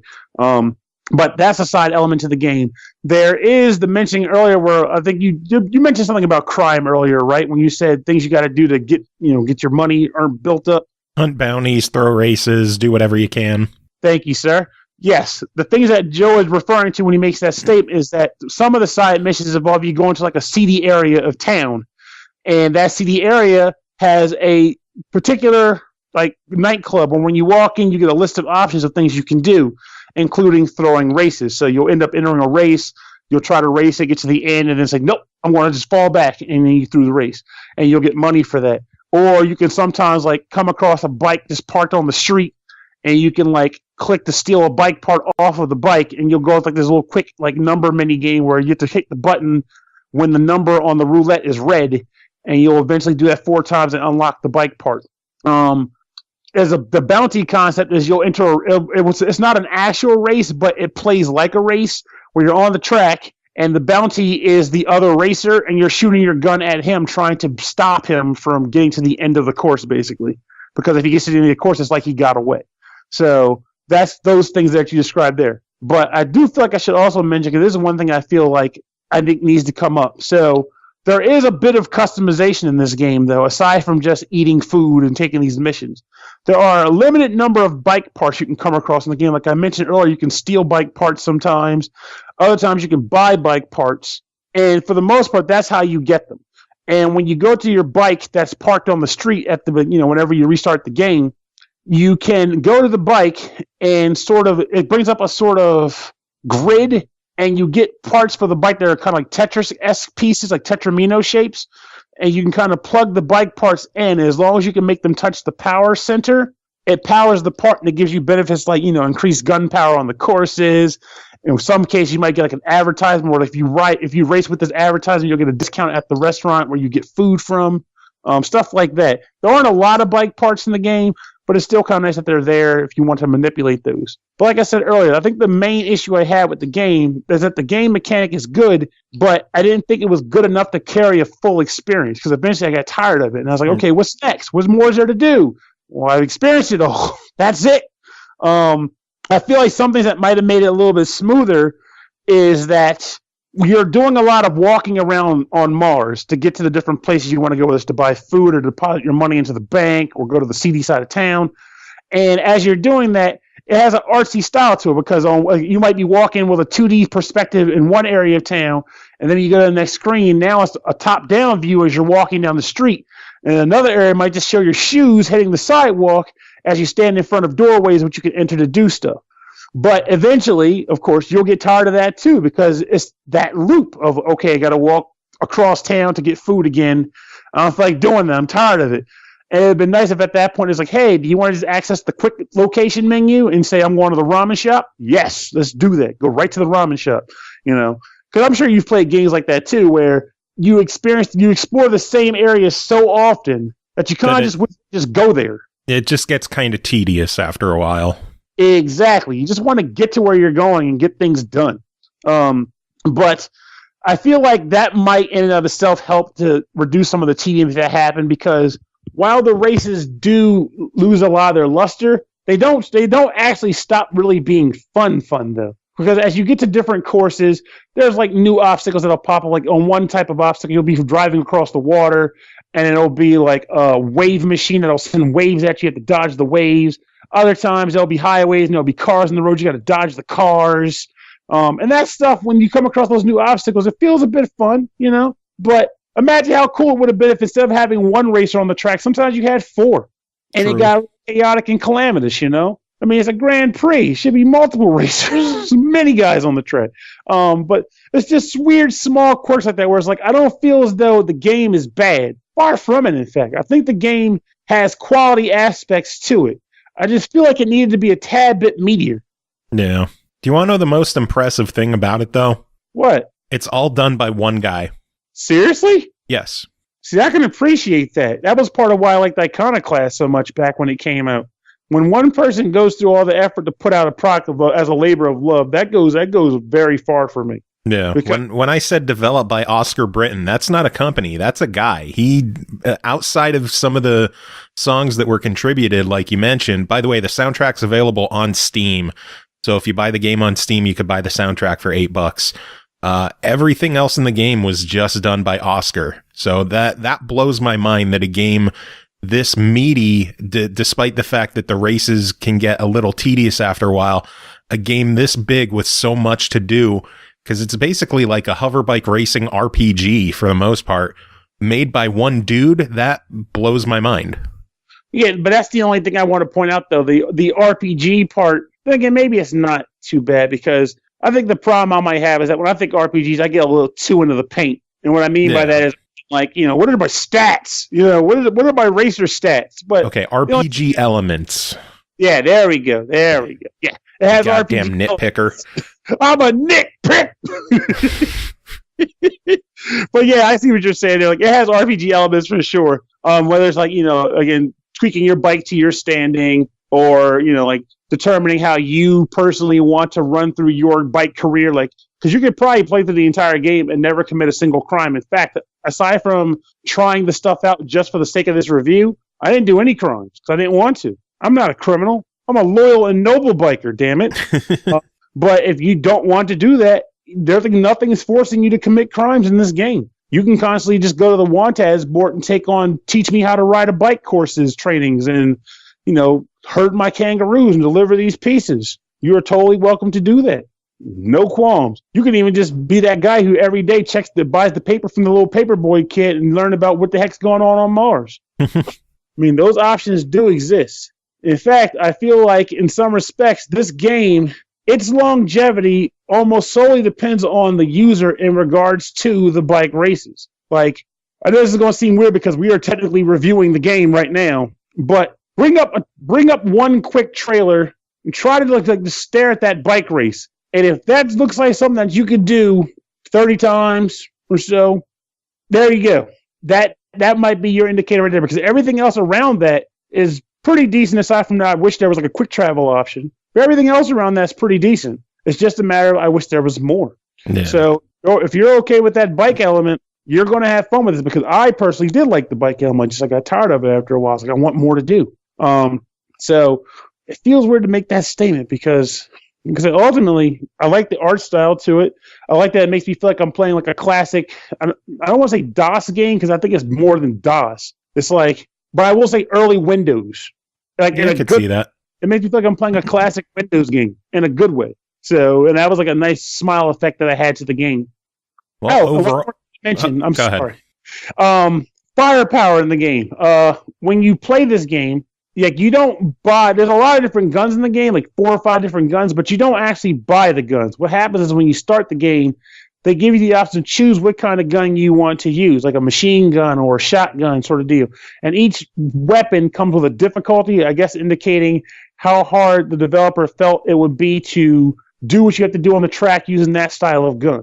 And once you pick that type of gun, you're locked into that kind of gun until you beat the game or start a new game. Like, you can't change guns throughout the game. Yeah. Just wanted to point that out, because that's definitely, I think that's an important aspect to the game in and of itself. It's cool that you get the options, but you have to know that you're not switching them out as you see fit. That's pretty much like your difficulty setting.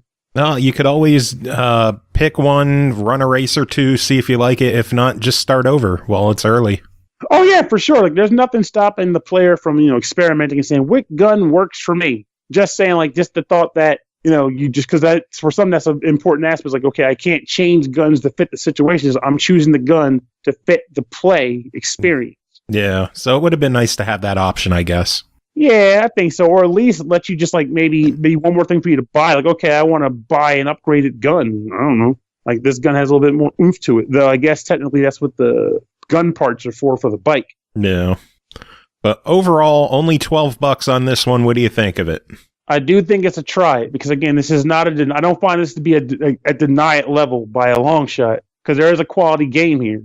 Again, it's just a matter of, will it be enough for you, like, long term? And honestly, I feel like at that price tag, 10 races, along with the elements to the game and the music in the game, I think you end up getting your money's worth. Yeah, I see that. Because, again, I played that music. I bought like 2 music tracks from the store. Like, I bought more than 2, but I bought 2 specific ones that kind of had the similar effect of what I mentioned earlier today about the Monster Boy game, where I was like, this track sounds pretty good. I can listen to this. Yeah. Bop my head to it a little bit. And watch some dishes, let it play, take some food out of the oven, let the music play while I, do all my meal prep. It's good stuff. So the game's a try it, the soundtrack, the game is a try it, the soundtrack is a buy it. Oh, yes. Oh, yes. Look up Awesome. Girl Material today. Awesome. Pernell, it is always good having you on chatting about these games. We somehow did keep it under an hour, just barely. So do you have any final words? Well, I want to tell you guys about my current get-rich-quick scheme that I've been working on. You see, it involves... Jesus. And the pills, I'm not going to go that route. So I could have. These pills are magical.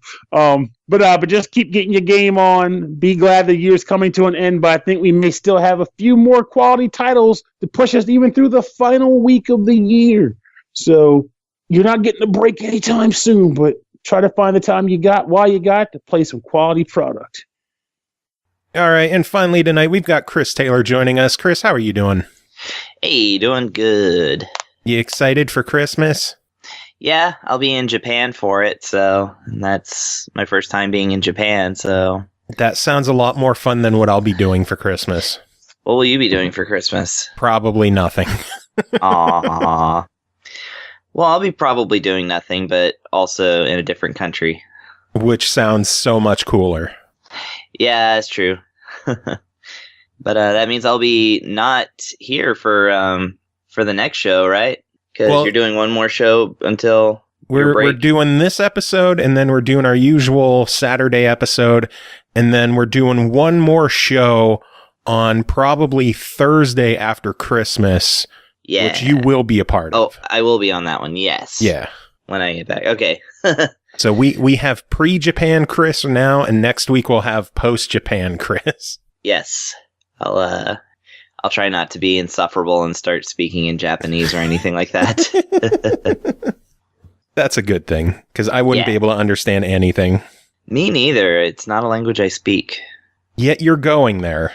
Yeah, sure. Why not? Yeah, makes sense. I speak the universal language, English. Oh, Lord. Anyway, you got 3 games to talk about tonight, and a fun theme. They are all published by Cubic Games, so that's pretty neat. It's the Cubic trilogy, and in fact, they've been I noticed they've been advertised all together like that. Yeah, they are all coming out on December 22nd. Yeah, we're getting the early reviews in, like a professional level podcast that we are. I know, it's kind of scary. It's okay. We'll get through this. Okay. First game that you're here to talk about is called Mana Spark, developed by Behemoth, whatever. Behemoth and Kishimoto Studios, published by Cubic Games, releasing December 22nd on Switch for $9.99. A challenging action RPG with deep Souls-like combat and roguelike elements. Explore a dreadful dungeon and fight smart enemies that will plan and collaborate between themselves to defeat you. Chris, what is Mana Spark? Mana Spark. I guess some people might say Mana Spark, but we know better. I'm a Mana guy. Yeah, me too. It's always the secrets and legacies and children's were always of manas for me. But so Mana Spark. It's not a mana game in the usual sense, which is interesting. But yeah, so the plot is hard to follow. Not really. So I guess mana is a thing that some creatures that took over the human race have, and humans don't. But some humans have been able to use it to a small degree, and your character is one such person. You are meant to band together with your fellow humans who have escaped enslavement by such monsters, and you have to get through dungeons while also building up an encampment that you can return to at various points in the game, or should you die. The encampment is something that you improve upon by collecting runes, runes which are dropped randomly by enemies, and I suppose occasionally you can get them elsewhere. So the presentation of it is a top-down, pretty speedy top-down sort of thing. I think that you're meant to always start as the archer, but I could tell from gameplay videos that you get other characters with different fighting styles eventually. But the initial archer character acts like basically a very slow twin stick shooter. Like, he moves fast enough, but arrows have a cooldown, so you can only shoot like one arrow every like 5 seconds. Yeah. Which was fine with me because I noticed, the game says Souls-like combat, but I've never played a Souls game. But I could definitely say that as a Skyrim player, it was pretty consistent with that. But it's kind of like, how in the about, I'd say, 12, 15 years ago era, I guess even more than that, you would have like these 3D games that would come on like PlayStation 2, like, I don't know, Heroes of Might and Magic, Warriors of Might and Magic. And like it would come out on PlayStation 2 and be like this grand 3D adventure, and then like a Game Boy Color version would come out and it would basically be like a really good NES game. Mm-hmm. Well, that's kind of like what this game is. It's like the Game Boy Color version of some kind of 3D, badass game. Because a good way to put it. Yeah, like because the animation is nice and fluid, the backgrounds are great, the music is excellent. But your character is just like a few scant pixels of a thing, and most of the enemies are also sort of detailless sprites.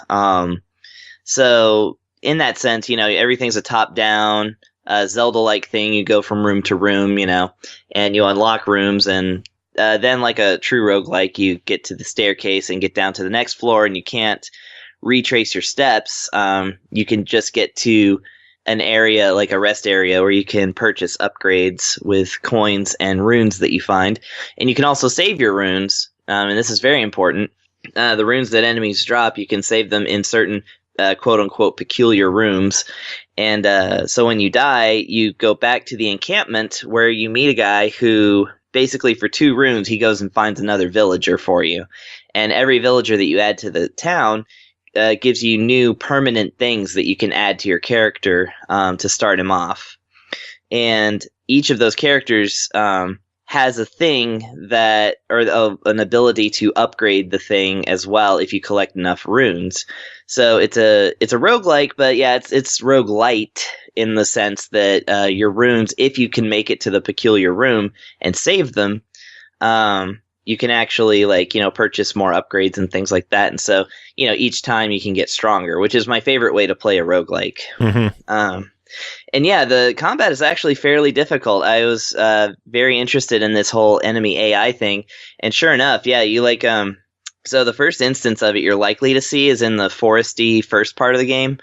So they're little goblin guys that have arrows or spears that they throw at you or something like that. And if there's a warthog in range, which a warthog will just, if it senses you, it will just charge at you.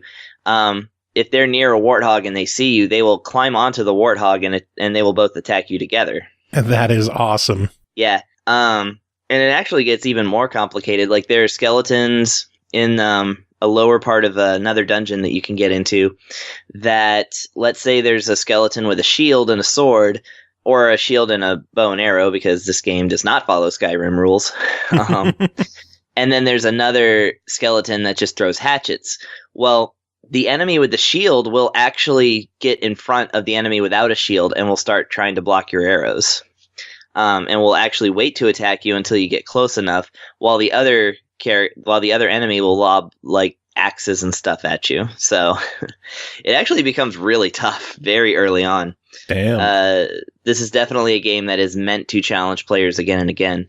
And the layout of the dungeons, while it always uses the same levels and roughly the same shapes of the rooms, they're fairly simplistic, rectangular rooms. It is procedural, and so you'll end up with a different experience pretty much every time. And enemy drops are totally random. One time I wound up with 5 runes within the first couple of areas, which is that you go after the encampment, you go through 2 initial areas to get to the first room where you can save your runes.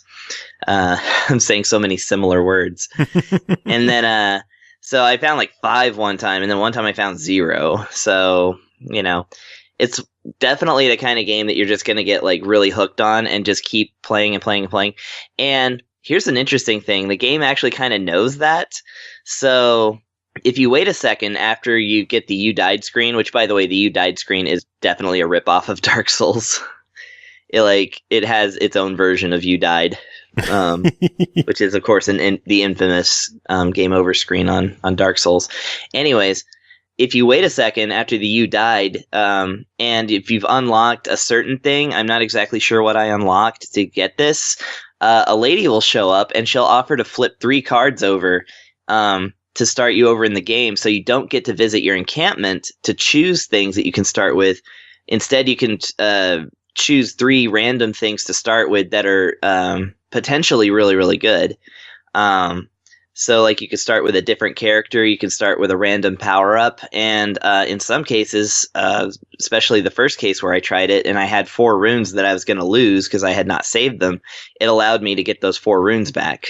Oh. Yeah, so, like, you can choose to either go back to your encampment and, like, arm your character up however you like, or you can just flip cards and just do it randomly, which I actually found that super interesting. Yeah, that's pretty cool. I didn't run into that at all. I dabbled with the game a little bit, probably not as much as you. I got my ass handed to me. Yeah, the key is to get those runes and get to the room where you can save the runes. Goddamn. And so then at least if you die, you can save up enough to start getting some cool stuff and upgrading it. And then that's when the lady starts appearing, I guess. I only had 2 villagers unlocked when that happened. Yeah. Well, overall, $10 on this one. What do you think of it?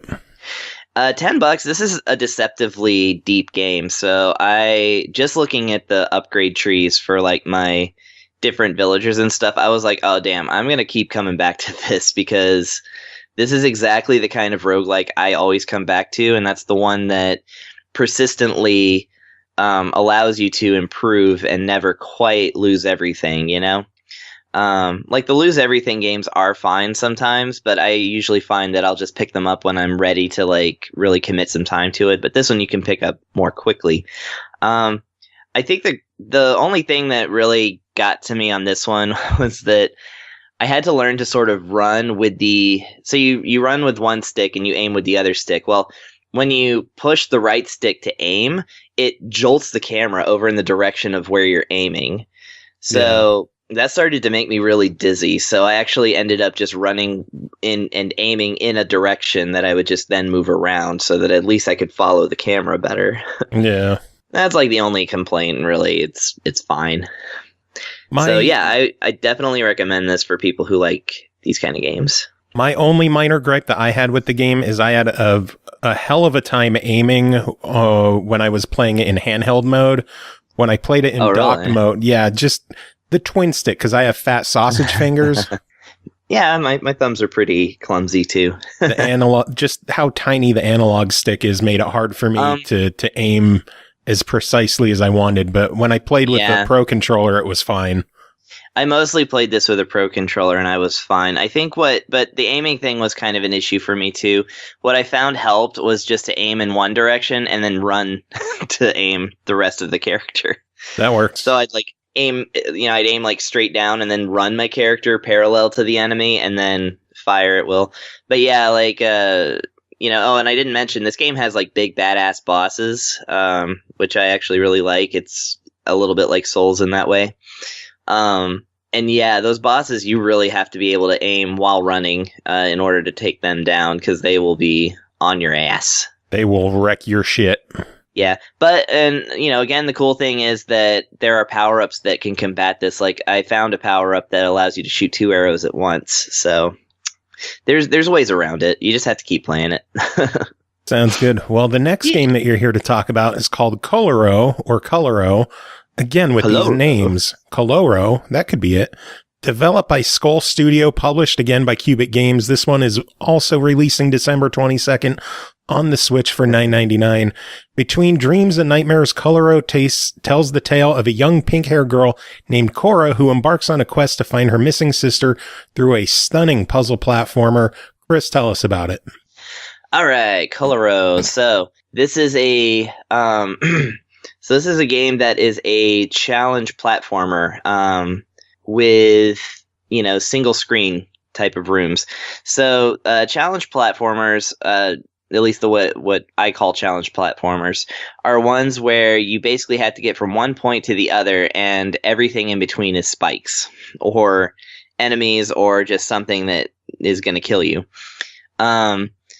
But this game actually introduces a not only is it done well, but it actually introduces a new what they call a unique mechanic. I don't know about that, but it is new for me, and that is the way it controls. So you have your Cora and Laura. I don't remember the character names already, but yes, your main character.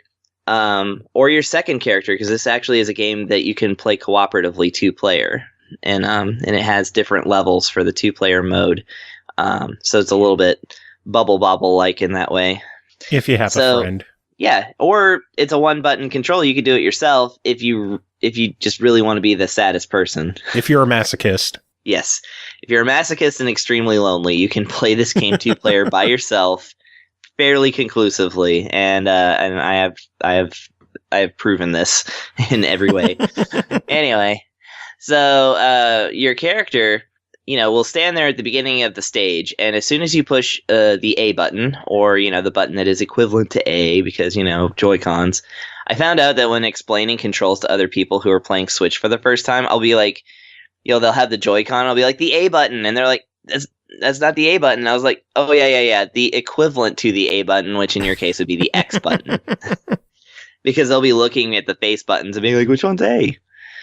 I just have arrows. Yeah, exactly. Mine just has arrows. Mine's broken. It's like, fine. I'm going to buy pro controllers for all of you. Anyway, so as soon as you push the equivalent to the A button, your character will then turn into a globulous sort of cube that will persistently move in one direction. Like an auto runner, basically. So the only thing, it'll stop when it hits a solid wall, and it will die if it hits a spike, of course. The things that you can do is that you can jump and double jump, and you can also wall jump, and in order to change the direction of your persistent movement, you have to wall jump. That's to say, jump onto a wall and then jump back off the wall. So in order to get through this game, it basically requires timed jumps that are forced by the persistent movement, on top of spikes that are that are ever present, and spikes that will move back and forth, and other timed traps as well. And often you'll also have to unlock doors that will change up the level to a degree. So there's lots and lots of moving challenges while your character is moving, and the goal of the game is basically just to catch all the little sparks of pink flame that are spread out throughout the level, and then once you get them all, you then get to the exit. A little bit like Ink in that way.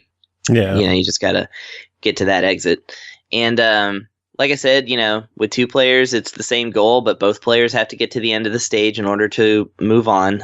If one character gets there, they just float around the exit, waiting for the other person. And yeah, once you do that, you get to the next stage and repeat 300 times, apparently. They say that this game has 300 stages, and in fact, since the stages are slightly different in 2-player mode, I guess it's 150 stages each, or 300 total. I actually don't really know, because I didn't get all the way through the game. There's a lot of stages to get through, though. Exactly. And then there's also a hard mode that you can unlock only after you've beaten the game on normal mode, which makes me think that it's probably very hard, because the game's already pretty tough. And then on top of all that, you actually have the option that by default is on to have a timer present in every stage, so that you can continuously try and get the best time and speedrun it, because that's the kind of person I think this game was maybe designed for. Oh, yeah. Yeah. So on top of that, the rest of it is basically aesthetics. It's slightly a silhouette thing. That is to say, everything's kind of dark except for the background. There's very little detail in the enemies and stages. Spikes are spikes and platforms are platforms. Some of them have really cool things, like you can see the gears in some moving platforms, or like things that are rotating. But the game also features, and I didn't actually get to any of these, but the game features big boss monsters that you have to defeat as well. So that's an interesting one, too. I actually didn't get to see how that played out, but I got through many, many levels. I think I just stopped shy of one of the bosses. Probably. So, Yeah. So that's this game has a lot to a lot to offer for the simplicity of its presentation. Nice. So $10 on it. What do you think? Yeah, $10 if you're looking for a challenge platformer or puzzle type platformer. This is definitely solid. I would say it's got a pretty good learning curve. That is to say, it doesn't start doing the thousands of deaths sort of thing like early on. I especially recommend this one for the 2-player because the 2-player does seem cool, and it's very rare to see a game like this actually feature cooperative multiplayer. Yeah.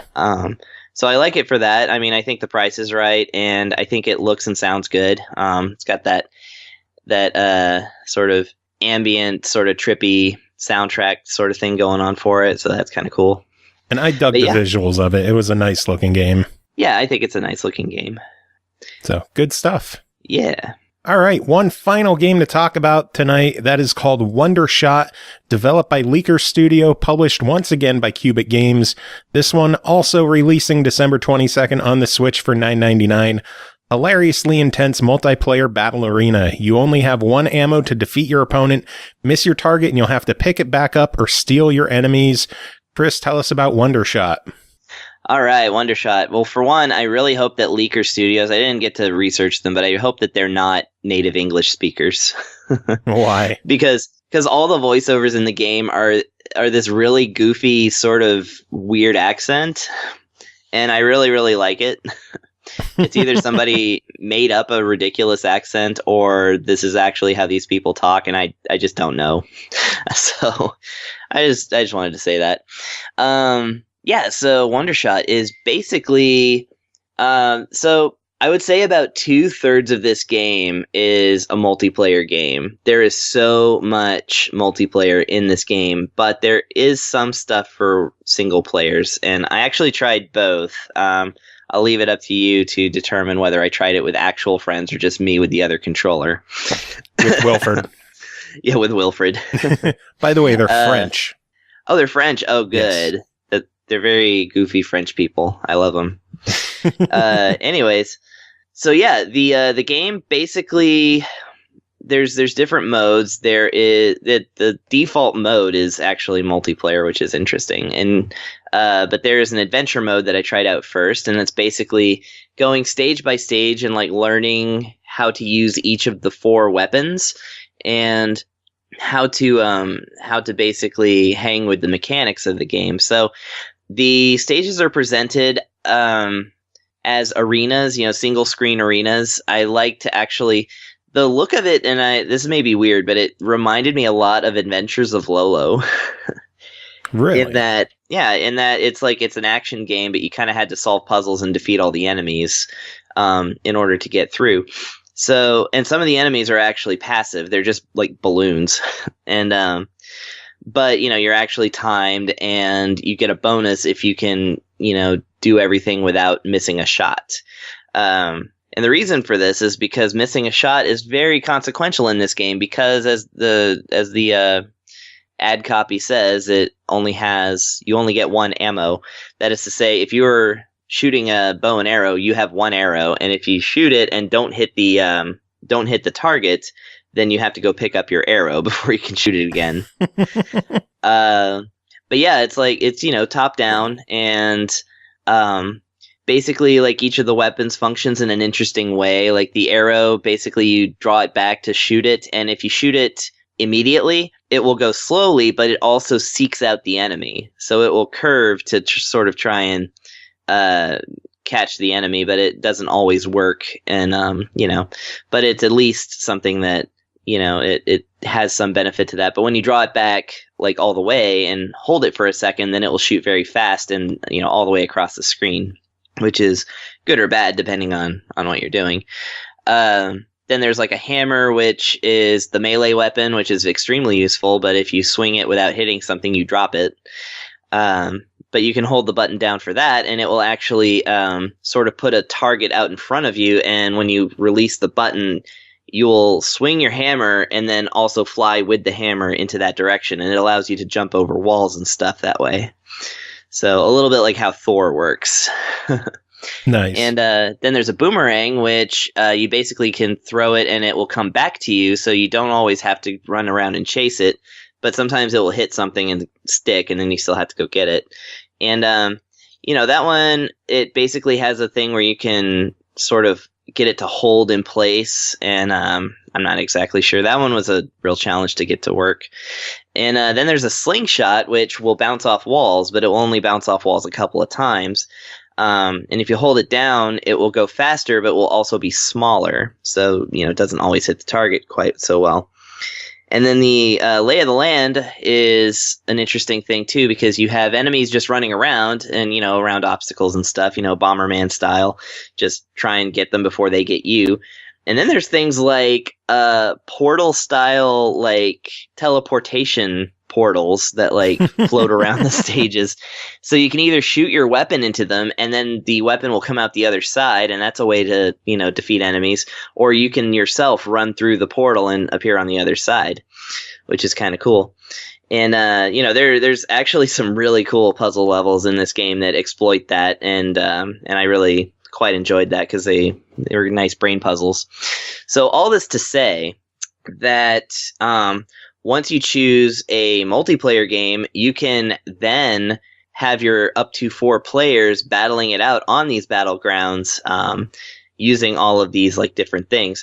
And of course, as it says, you can steal the enemy's weapon. So if the person swings and misses and then drops their weapon, you can actually go grab it.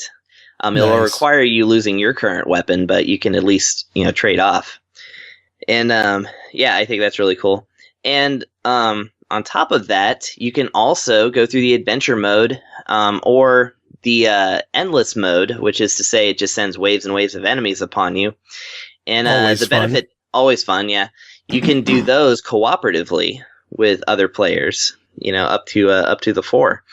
And that's really cool too. And the benefit to that, really to all of the single player stuff, is that you actually gain experience points and you gain levels. I'm not exactly sure what the levels do because, there's no way to get more powerful weapons or more life because one hit always kills you and you only ever have one weapon, one individual shot.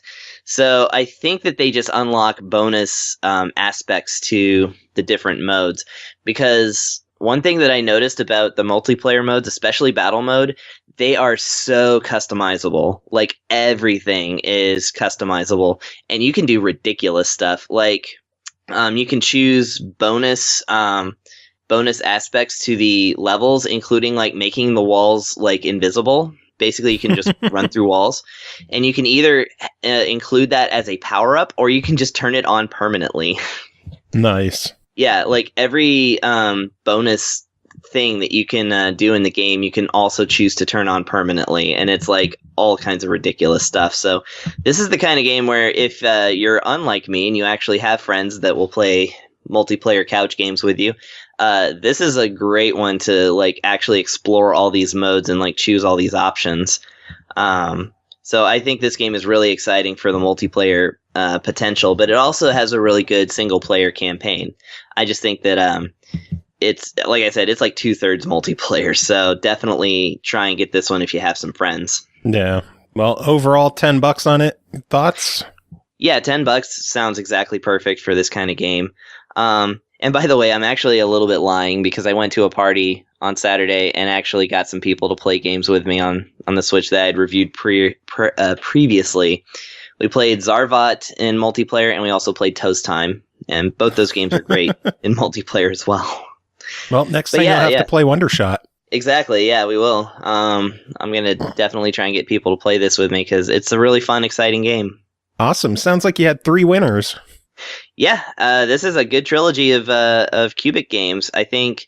And, it's kind of no wonder. They all have great ratings on Steam, which is 2 of them are only available on Steam as well as Switch, and then one of them is on PS4 as well.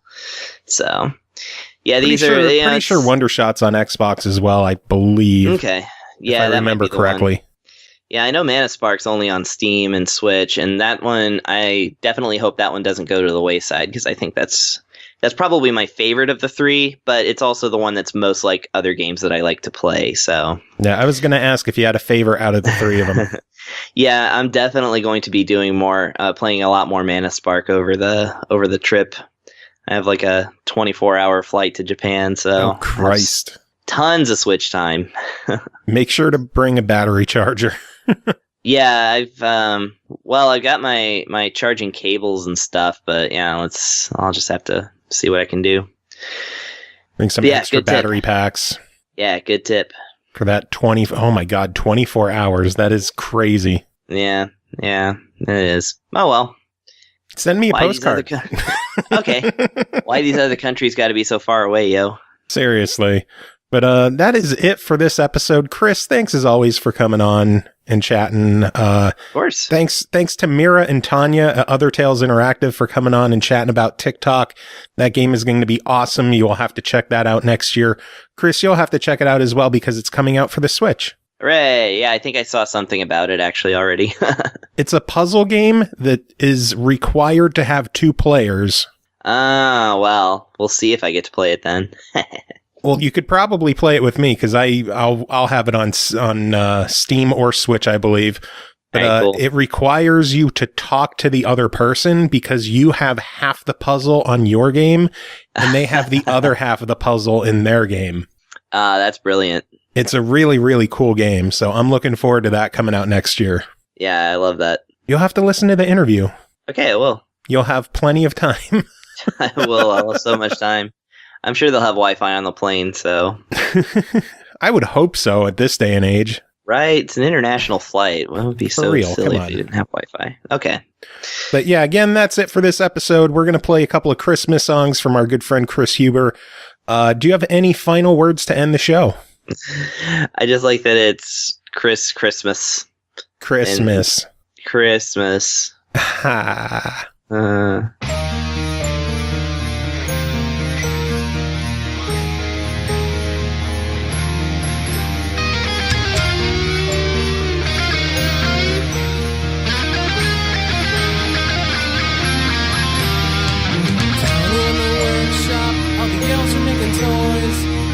Gentile girls and the good Gentile boys.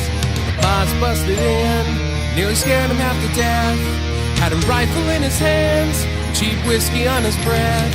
From his beard to his boots, he was covered with ammo, like a big fat drunk, disgruntled Yuletide Rambo. And he smiled out and said, with a twinkle in his eye, Merry Christmas to all, now you're all gonna die. The night Santa went crazy, the night Saint Nick went insane. Realized he'd been getting a raw deal, something finally must have snapped in his brain. Well, the workshop is gone now, he decided to bomb it. Everywhere you'll find pieces of Cupid and Comet. And he tied up his helpers, and he held the elves hostage. And he ground up poor Rudolph into reindeer sausage. He got Dancer and Prancer with an old German Luger. And he slashed up Dasher just like Freddy Krueger. And he picked up a flamethrower, and he barbecued Blitzen. And he took a big bite and said it tastes just like chicken. The night Santa went crazy, the night Kris Kringle went nuts. Now you can't hardly walk around the North Pole without stepping in reindeer guts. There's the National Guard and the FBI. There's a van from the Eyewitness News and helicopters circling round in the sky. And the bullets are flying, the body counts rising, and everyone's dying to know, oh Santa, why? My, you used to be such a jolly guy.